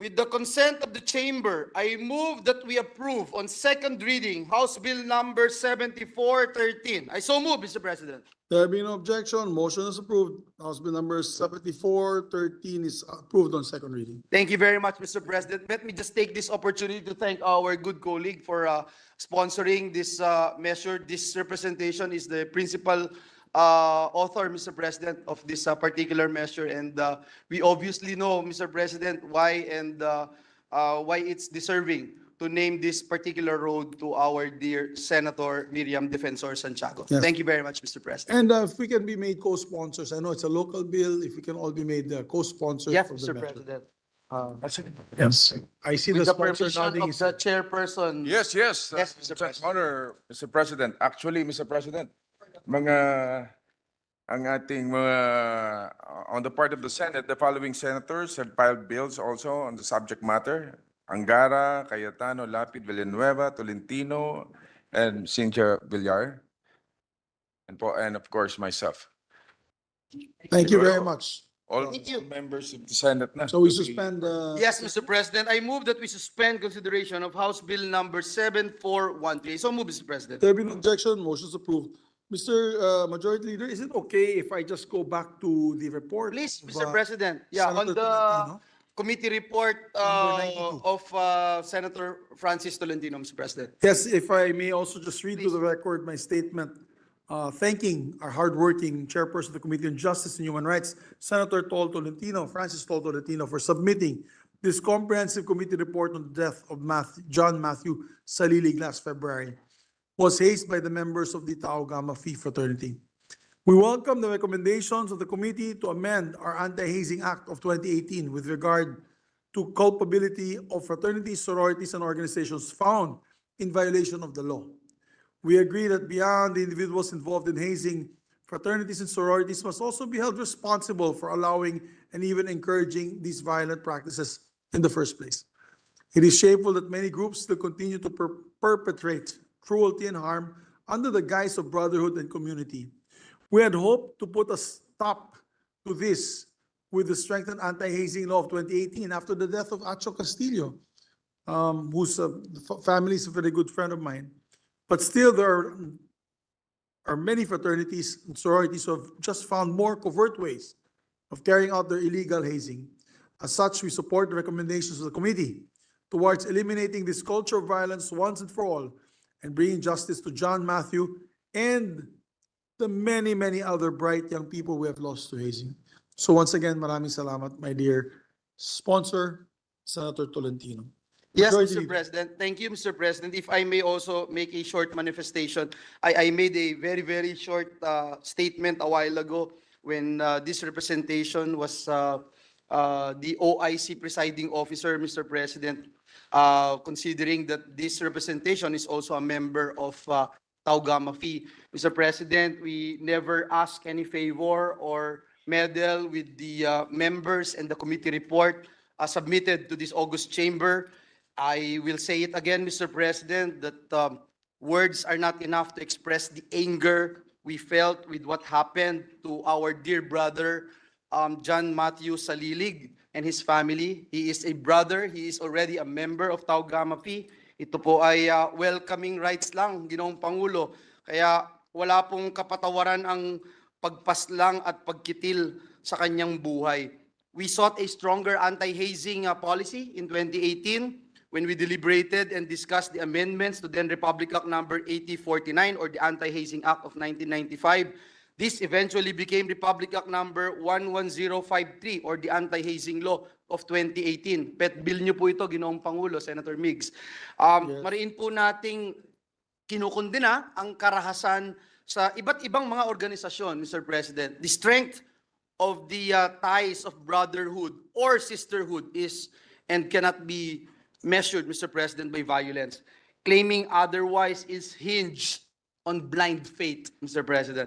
There's also a need to ensure that our education institutions will take a more proactive stance in ensuring that the objectives of the anti-hazing law of 2018 will be met. Dapat pong siguraduhin din ng ating mga paaralan ang pangalawang tahanan ng ating mga anak, ng ating mga kabataan, ay lalo pang paigtingin ang mga aktibidad kontra sa paggamit ng karahasan ng mga organisasyon. Mr. President, ang dalangin ko po ay hindi na muling humantong, hindi na muling humantong pa sa kamatayan ang pagpapalakas ng pagpapatupad ng panukalang batas na ito. Once again, we extend our deepest and sincerest sympathies to the family of Brother John Matthew. We are truly sorry for their loss. Maraming salamat, Ginoong Pangulo. Thank you very much, Majority Leader, for that.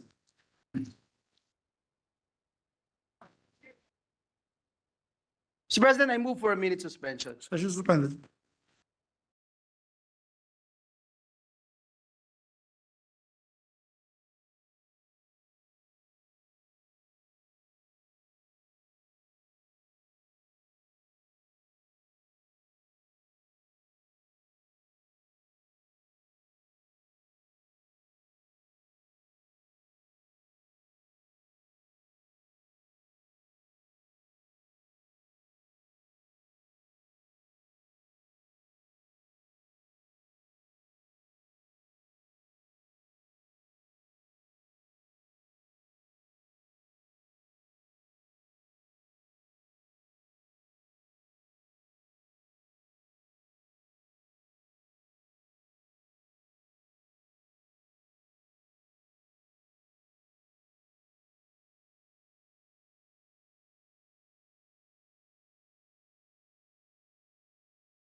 Mr. President. Mr. President, this juncture and with the permission of the body, I move that we resume consideration of Senate Bill number 2019 under Committee Report number 57. This is the Bill on Caregivers Welfare Act. So move, Mr. President.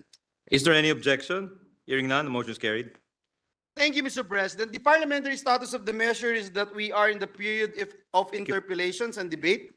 With that, I move to resume the period of interpellation and recognize the distinguished sponsor of the measure, the gentleman from San Juan City, Senator Jinggoy Estrada, and continue with this interpellation, our Minority Leader, Senator Aquilino Coco Pimentel.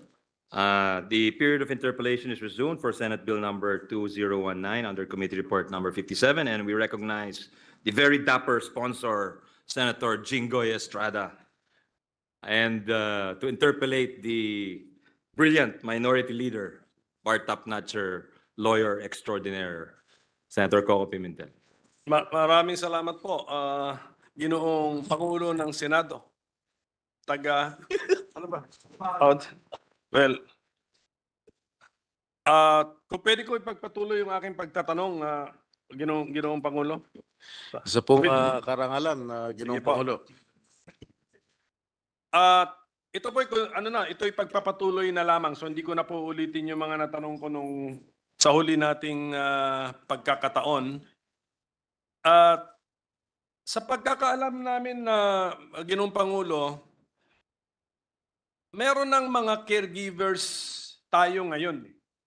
Ngayon, ang iba dun sa kanila ay sigurado kung hindi kakayanin yung requirements itong ating panukala. Ngayon, paano kung maging batas na po ito at magpatuloy sila sa kanilang paninilbihan o serbisyo ng caregiving? Ito po ba ay magiging illegal practice of caregiving? Hindi po, Ginoong Pangulo. Ang mga individual na nagbibigay ng serbisyo ng caregiving unit, caregiving, ano ba Tagalog caregiving? Pag-aruga. Pag-aruga. Ngunit walang sertifikasyon mula sa TESDA, ay maaaring patuloy sa kanilang serbisyo, Ginoong Pangulo. Hindi po natin sila pipigilan o pagbabawalan ng pagbibigay ng caregiving services. Wala ding kaparusahan na ipapataw para sa mga hindi pa nasa certify na caregivers. Kung ito po ay maging ganap na batas sa Ginoong Pangulo, hihimukin po natin sila na maging certified caregivers upang lubusan nilang mapakinabangan ang mga benepisyo sa ilalim ng batas katulad ng SSS, PhilHealth at Pag-ibig, yung minimum wage, overtime pay, kasali na rin po dyan yung 13-month pay, mga leave benefits, saka protection of written contract, saka protection ng kanilang rights. Protection ng kanilang karapatan. Ginoong Pangulo. Nahirapan ako sa Tagalog. Kung ba nasabi-sabi yun?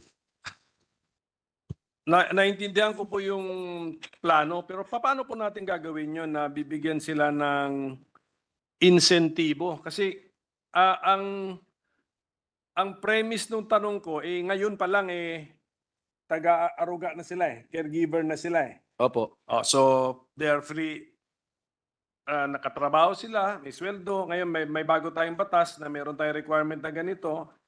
Iba ron kukuha, iba doon hindi kukuha. Sabi niyo po, Mr. President, huwag sila mag-alala, walang so-called illegal practice of caregiving. Hindi po natin sila Pero- pipigilan Correct, magtrabaho. oo nga. Pero ang narinig ko po sa sagot ay bibigyan na parang ano bang encourage, hikayatin natin sila na magpa-certify. Paano po? Ano po ang mga specific kaya na programa na makikita natin sa ilalim ng batas nito para hikayatin yung mga yun na magano kayo, take the effort, take the time para mag-register sa TESDA.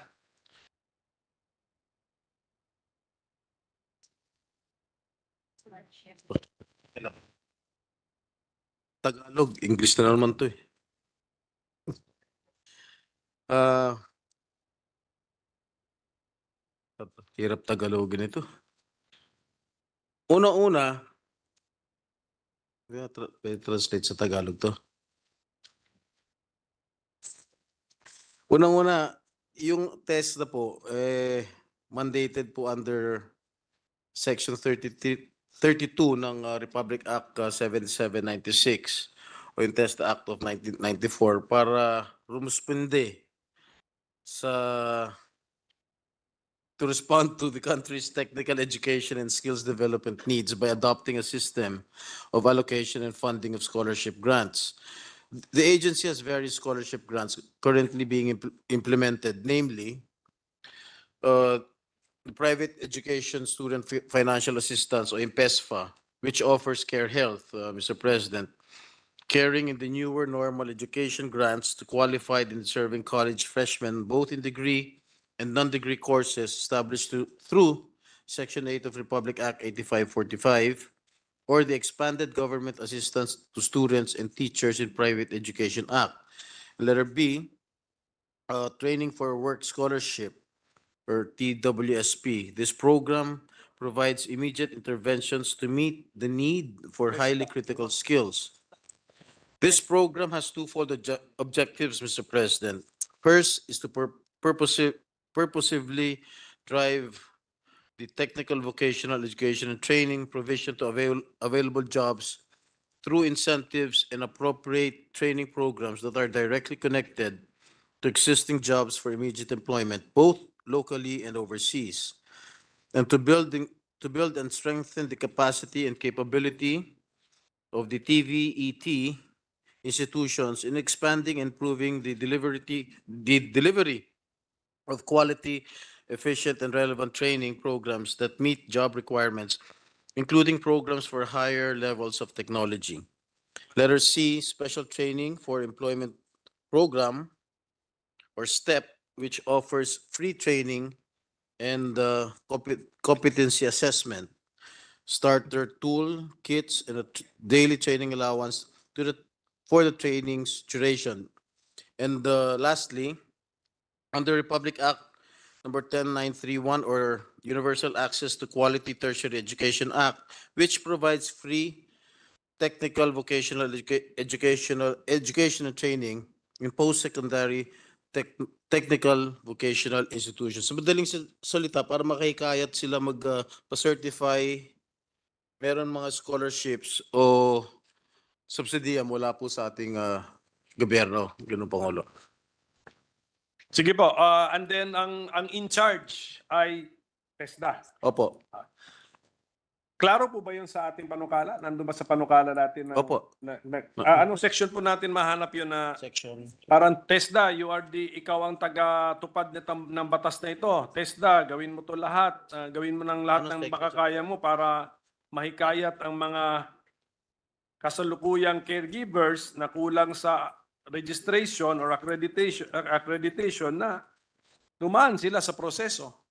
Tapos dapat sabihin din ng TESDA sa buong sa buong republika, sa lahat ng tao na ito yung mga programa namin.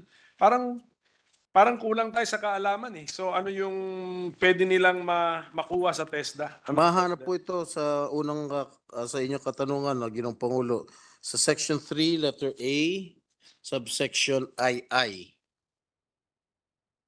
Mr. President, if I may, Yes, with the Majority indulgence of our two colleagues, Mr. President, I saw the Section 3 that the distinguished sponsor is mentioning, paragraph II, Mr. President. In Section 3, it provides that caregivers include, and I quote, licensed healthcare professionals registered in TESDA as caregivers, close quote. Mr. President, I am just a little concerned about this because how is this different from those duly assessed and certified by TESDA in paragraph II, Mr. President? Kasi dun sa I, licensed healthcare professionals registered in TESDA, which I don't know paano nangyari yun. And then there's II, assessed and certified by TESDA, Mr. President? The gentleman sponsor may answer if he wishes.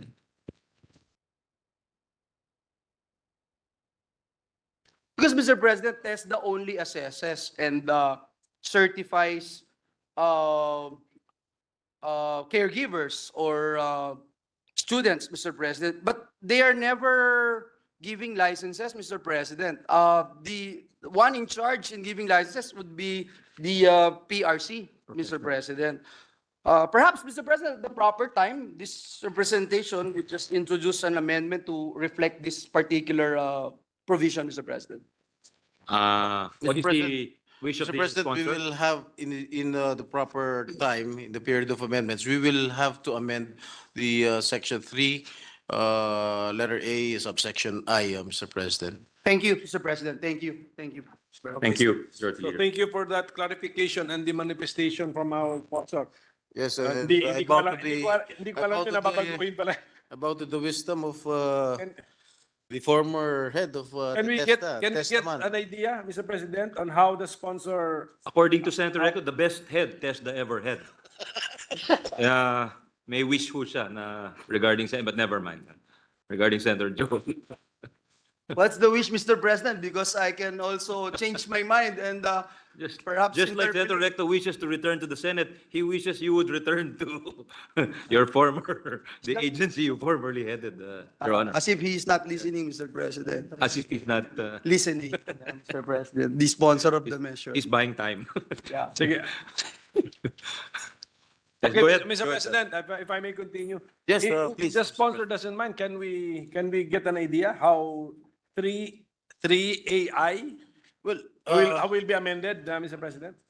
Just an idea. So, well, Mr. President, to clarify that the licensed healthcare professionals do not need to secure certification from TESDA anymore, the committee will propose an amendment to the definition of the caregiver to delete the phrase certified by an accredited institution that is recognized by government, to wit, and replace it with shall include the following. The amended version of the term shall now read as yes. caregiver refers to a person who renders caregiving services as stipulated under Section 7 of this Act and shall include the following. Yes. In due time, in the Yes, Mr. period of President. amendments, Mr. President, I we will think, propose such amendment. I think that changes the meaning or some requirements, Mr. President. So thank you. Thank you for that, Mr. President. And so, balik po tayo dun sa mga kasalukuyang caregivers na baka mag-alala na kung maging batas ito, maging pabigat. Ang sinasabi natin, hindi, tutulungan sila ng TESDA. Opo, Scholarships, narinig ko po sa sagot, may scholarships pa. So, tama po. libre lahat, pero kailangan lang gugulan nila or bigyan nila ng oras at saka siyempre effort din para Muli, Ginoong Pangulo, if I may just to not to confuse our viewers, including our colleagues in this August chamber, Mr. President. Yung assessment po pwedeng mangyari kahit wala kang pag-aaral, Mr. President. Hindi kailangan kang pumasok sa isang textbook school para ikaw ay ma-assess. Iba po ang assessment center at iba po yung textbook center na nagbibigay ng pag-aaral. And so, my suggestion, Mr. President, is let us be clear about it because even if you are giving free assessment, Mr. President, you don't need to give free scholarship program. Meaning to say, pwedeng assessment lang, Mr. President. Because some workers of ours, for example, those taxi drivers, bus drivers, been driving for quite some time, Mr. President, they can go to any assessment center and get their NC2 driving, NC3 driving, Mr. President, without going through a traditional or mainstream center, textbook center, Mr. President. So I hope that the TESDA will continue that kind of program, that you're not only giving scholarship, yung pag-aaral po na libre doon sa isang particular na trade discipline, but also free certification, Mr. President. Thank you, Mr. President. Thank you, my colleagues. It's a good point, Majority Leader. Well, tama po yung sinabi ng ating Majority Floor Leader bilang dating tagapangulo ng TESDA. At ayon po sa panukalang batas, any practitioner or any person with prior learning and or experience who has undergone competency or portfolio assessment, Mr. President. Ginoong Pangulo, kinikilala po ng TESDA ang prior learning o ang karanasan ng mga caregivers. Ito po ay nakapaloob sa Section 3 Section 3II, Ginoong Pangulo. Salamat po for that clarification. Pero ito pong assessment po, siyempre, kailangan din nila magbigay ng oras para sa assessment. And then, may malaki po bang gastos para rito? Para po malaman natin. Ito, assessment po. Saka, for the caregivers lang, very specific po. Ito po, yung sa caregiving NC2, may national assessment fee of 350 pesos. Caregiving in clients with special needs. Ang training cost po ay 20,000. Tama ba ito? Training. Oh, ayun, assessment fees 1,481. Caregiving para sa mga gurang o elderly, 1,600, 1,620. Caregiving sa mga bagets, mga grade schooler, mga to adolescent, 1,268. At caregiving sa mga infant, mga newborn to preschooler, 1,358 ang assessment fee, Ginoong Pangulo. Salamat po. At least nakita natin yung range ng assessment fee for this guy. Pero yung oras po, yung oras na kailangan ibigay din nila for the assessment, gaano po katagal to? Kasi pinaliwanag na ating majority leader, iba yung mag-aaral ka pa, training, aral, iba yung assessment. Pero syempre, kailangan ibigyan din ng oras talaga if you want to comply with the law. Mga ilang oras po yun? Ito yung the test na have recently adopted the specialized training regulation of the old caregiving NC2, whose training duration was 786 hours into the following. Training po yun. Yung assessment lang po kasi Wala. sinabi po ng ating authority on TESDA matters, ang ating TESDA man, yung mga caregivers ngayon, dahil nga dun sa na-cite po natin na prior experience, gusto nila mag-comply sa law, assessment na lang para makakuha sila ngayon ng certification. Mga ilang oras po o araw po yun? Mga ilan yan? Ayon po sa mga staff ko dito sa TESDA, wala naman daw pong oras para sa assessment. Kasi Correct me if I'm wrong. Mr. President, Sir kung walang Majority oras, parang paper assessment ang lalabas niyan. I mean, is it a paper Self-assessment? assessment? I don't. Di siguro. May hands-on. Mr. President, I think the gentleman from San Juan is being fed with the wrong information, Mr. President. There is definitely assessment time. When you get an assessment, Mr. President, you're being assessed as to whether or not you are competent, you are able, and you have the right knowledge, skills, and attitude towards a particular discipline. That is what TESDA's charter and the bread and butter of TESDA is the assessment, Mr. President. So you cannot say that the assessment can just be a piece of paper. In fact, it's very challenging to assess a graduate from, in using online programs, Mr. President, especially in caregiving, because you have to show that you have already acquired the right skills, the right attitude, the right competency, the knowledge that you needed, Mr. President. The question of the minority leaders, how long will it take for an assessor to assess a student before he or she gets certified?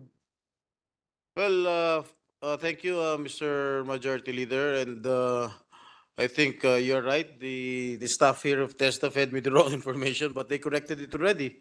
And according to them, the assessment will take 1/2 day to 1 day. Okay, so They have corrected themselves. I was just asking their the information coming from. Hindi, them. yun naman po yung sadya nung aking interpellation actually kasi marami nakikinig sa atin. Marami na nagpakita ng interest po dito sa panukalang ito eh.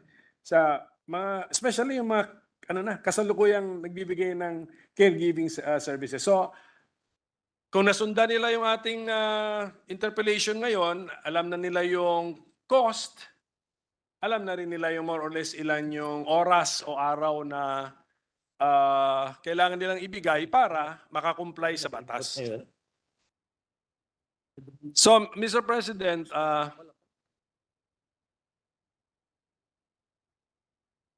siguro yung training, baka siguro nasa website na po ng TESDA yan, ano? Yung mga interesado to really undergo the training, ito na po yung mga siguro 100 hours plus ito. So, I just hope that it's, if they want to know the cost of the training for caregivers, nasa website po. Opo. Tama? Opo. Kasi hindi ko na po itatanong yun. Opo.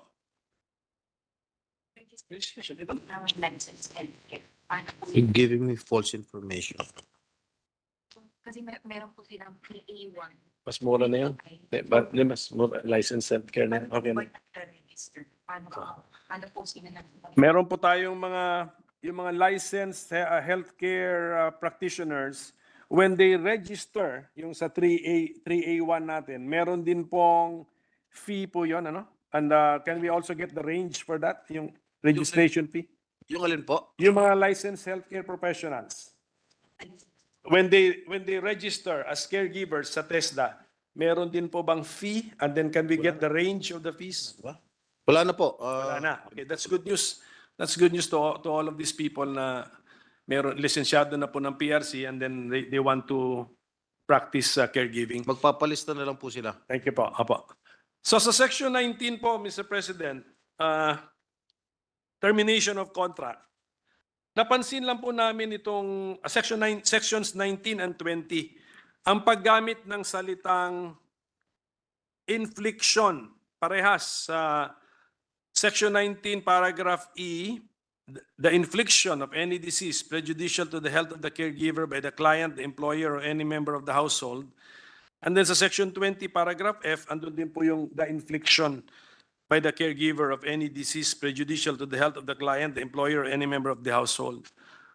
May we know the meaning, Mr. President, of the word infliction used 2 times in our bill? Well, ang inilalad po sa Section 19 at 20 dito po sa panukalang batas ay ang pagdadala ng sakit ng caregiver sa kanyang amo na hindi lamang simple at pangkaraniwan tulad ng ubo, sipon o di kaya lagnat, Ginoong Pangulo. Ang isinasaalang-alang po dito ay mga sakit ng lubhang makakapekto sa kalusugan at pangkalatang kalagayan ng taong may sakit. Para po sa kaalaman lahat, ang provision to ay hango sa Batas Kasambahay, Ginoong Pangulo. Infliction? Yun na nga po, na-anticipate po namin yung sagot ng ating sponsor. Sinilip na namin yung Batas Kasambahay, Mr. President. Hindi namin nakita yung infliction eh. Kaya nga po kami napatanong actually kasi alam ko na pinapattern natin ito sa Batas Kasambahay. There's no word of infliction. At the word infliction, parang sinadya eh. Parang gano'n. Meron kaming impression that the word means that you're intentionally infecting other people. So, kung sa Tagalog pa, ito ba'y hinawaan or nahawaan? So, malaki po yata ang diferensya po yun. So, anyway, in due time, Hinawaan ng Ginoong Pangulo. hinawaan. So, not necessarily may intention. Opo. So, just at the proper time, during the period of amendments, we seek the review Yes. of the use of the word infliction, Mr. President. Ngayon, Mr. President, since andito na rin naman tayo sa sections 19 and 20, termination of the contract yan, by the caregiver sa 19 and by the employer sa 20. Binigyan po ba natin ng karapatan si caregiver na umatras na lang sa kontrata for any reason, kasi let us say hindi sila click ng employer, para magbigay lang po siya ng written notice with a certain period of time para advance notice po sa employer. Can we give that right to the caregiver, Mr. President? Nakasad sa Section 18. Tama ba to? Section 18? Well, Ginoong Pangulo, nakasaad po ito sa Section 18 ng ating panukalang batas. Section 18. If I may read, Mr. President, if the caregiver is unjustly dismissed, the caregiver shall be paid the compensation already earned plus the equivalent of 15 days' work by way of indemnity. And the caregiver and the employer may mutually agree upon written notice to pre-terminate the contract of employment to end the employment relationship.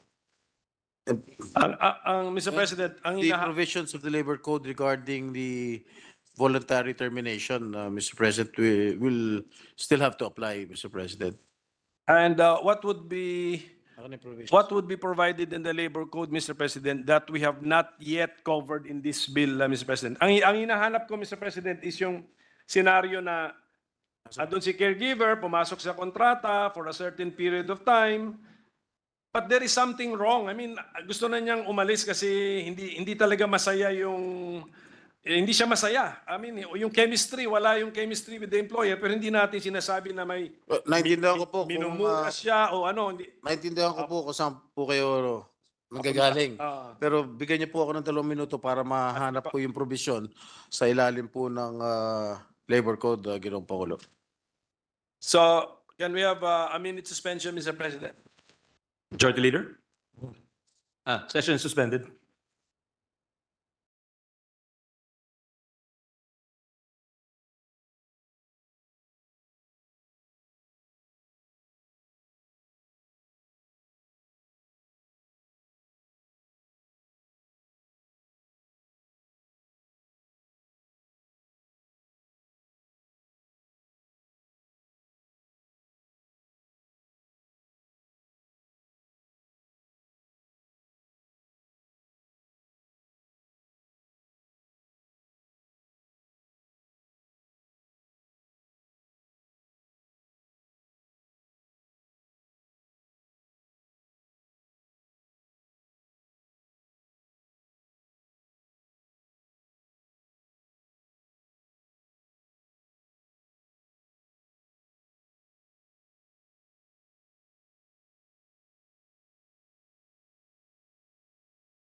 Base sa katanungan po ng ating punong minorya, makikita po sa Artikulo 300 ng ating Labor Code at nakalagay po, termination by employee. An employee may terminate without just cause the employee-employer relationship by serving a written notice on the employer at least 1 month in advance. The employer upon whom no such notice was served may hold the employee liable for damages. So, posible po ba na yung at least yung konsepto na yun ay may dagdag natin Opo. na karagdagang Amen. karapatan ng caregiver na umayaw sa kontratang pinasok Opo. niya. Basta magpakita lang ng respeto with the notice. Yes, sufficient sir. time. Opo. So thank you for that, Mr. President. Ngayon, Mr. President, since nasa labor code na rin po tayo, sa paningin ba ng sumulat ng panukalang ito, ang relationship ni caregiver at saka ano ba tawag sa kanya? Hindi nga, caregiver and tawag natin client. Ito po ba ay employer-employee relationship? Meron pong employee-employer relationship o relasyon sa pagitan ng caregiver at ng kanyang employer. Ito po ay patutunayan ng kontrata na pinagkasunduan ng dalawang partido. Ngunit, ang private employment agencies o yung PEA ay pawang namamagitan lamang upang mapadali ang paghahanap ng at pag-empleyo ng mga caregivers, Ginoong Pangulo. Oh, pero ang kontrata ay required. Required. Opo, Kinakailangan tama po kayo ron. gawin, isulat ng between tawag na lang na muna natin client kasi dinidetermine nga natin kung employer-employee, the client and the caregiver. So pagka meron na po itong kontrata, employer-employee po ang kanilang relationship. Tama po yun? kayo. So, kung ganun po ang ating conclusion, ang labor code, kung sakaling mayroong prinsipyo sa labor code na hindi natin naisulat ng klaro dito sa panukalang That ito, will take effect, Mr. President. applicable suppletorily ang labor code po sa kanilang relasyon. Tama po kayo. Tama po kayo. Okay, sige po. That will take effect. Meron po bang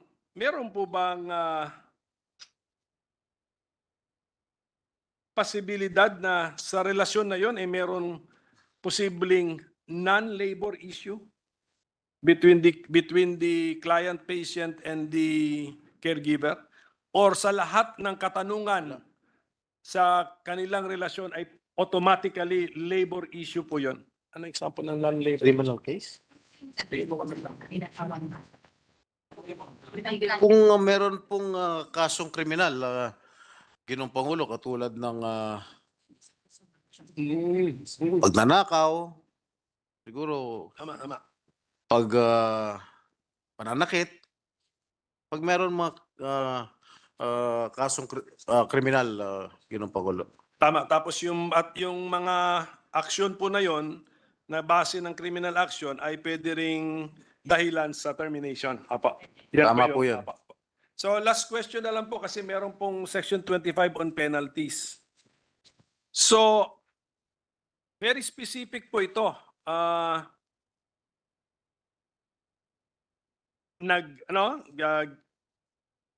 Nagpalsipika ng dokumento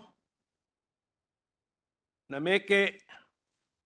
Itong isa naman ay yes, yun po yung section 25. So hindi po tayo naglagay ng penalty sa violation sa batas na ito. Ginoong Pangulo, in the period of individual amendments or committee amendments, we will introduce such amendment, Mr. President.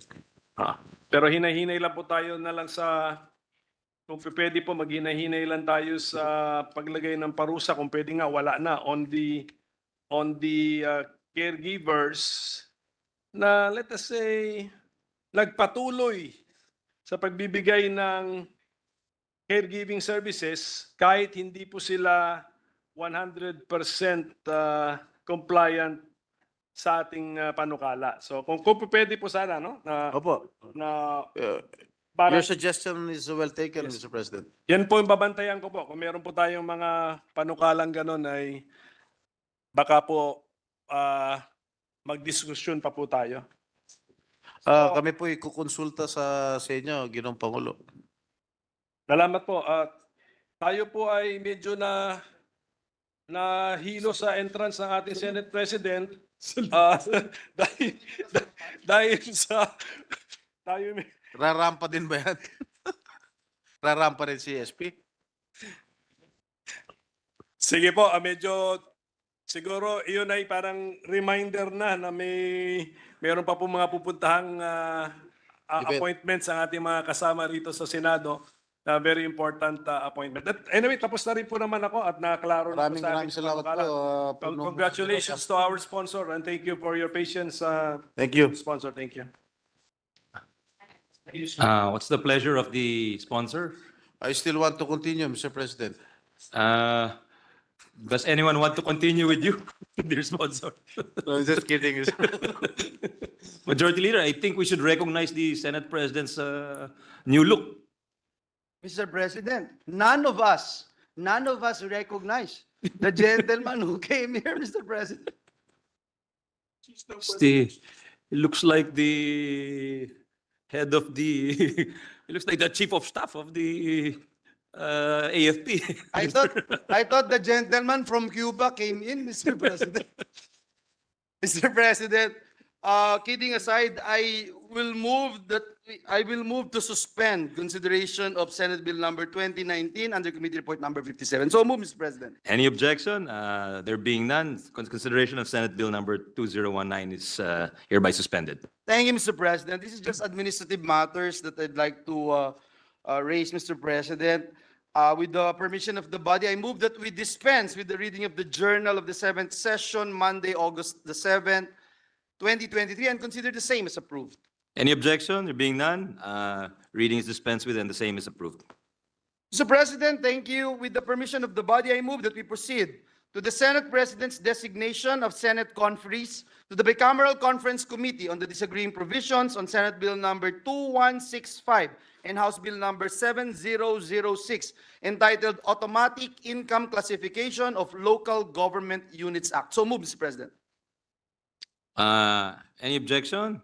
There being none, we designate the Senate President's choices as conferees to the aforesaid bicameral conference committee. Senator J.V. Hurst, Chairperson, Senator Win Gatchalian, Senator Amy Marcos, Senator Ronald Bato de la Rosa, and Senator Coco Pimentel, the Minority Leader. Thank you, Mr. President. Mr. President, with the consent of the body, I move to transfer the committee referral of Senate Bill number 2160, the bill creating a district engineering office in the 5th Legislative District of the Province of Batangas, from the Committee on Rules to the Committees on Public Works and Finance. So move, Mr. President. Is there any objection? Hearing none, motion is approved and so transferred. Mr. President, I move that we adjourn the session until 3 o'clock in the afternoon of Wednesday, August 9, 2023. No, there being no objection, session is moved until Wednesday, 3 p.m. August. Adjourned. Session is adjourned, sorry. August 9. 9. Thank you, Majority Leader. Thank you, Mr. President. Bye-bye, bye-bye.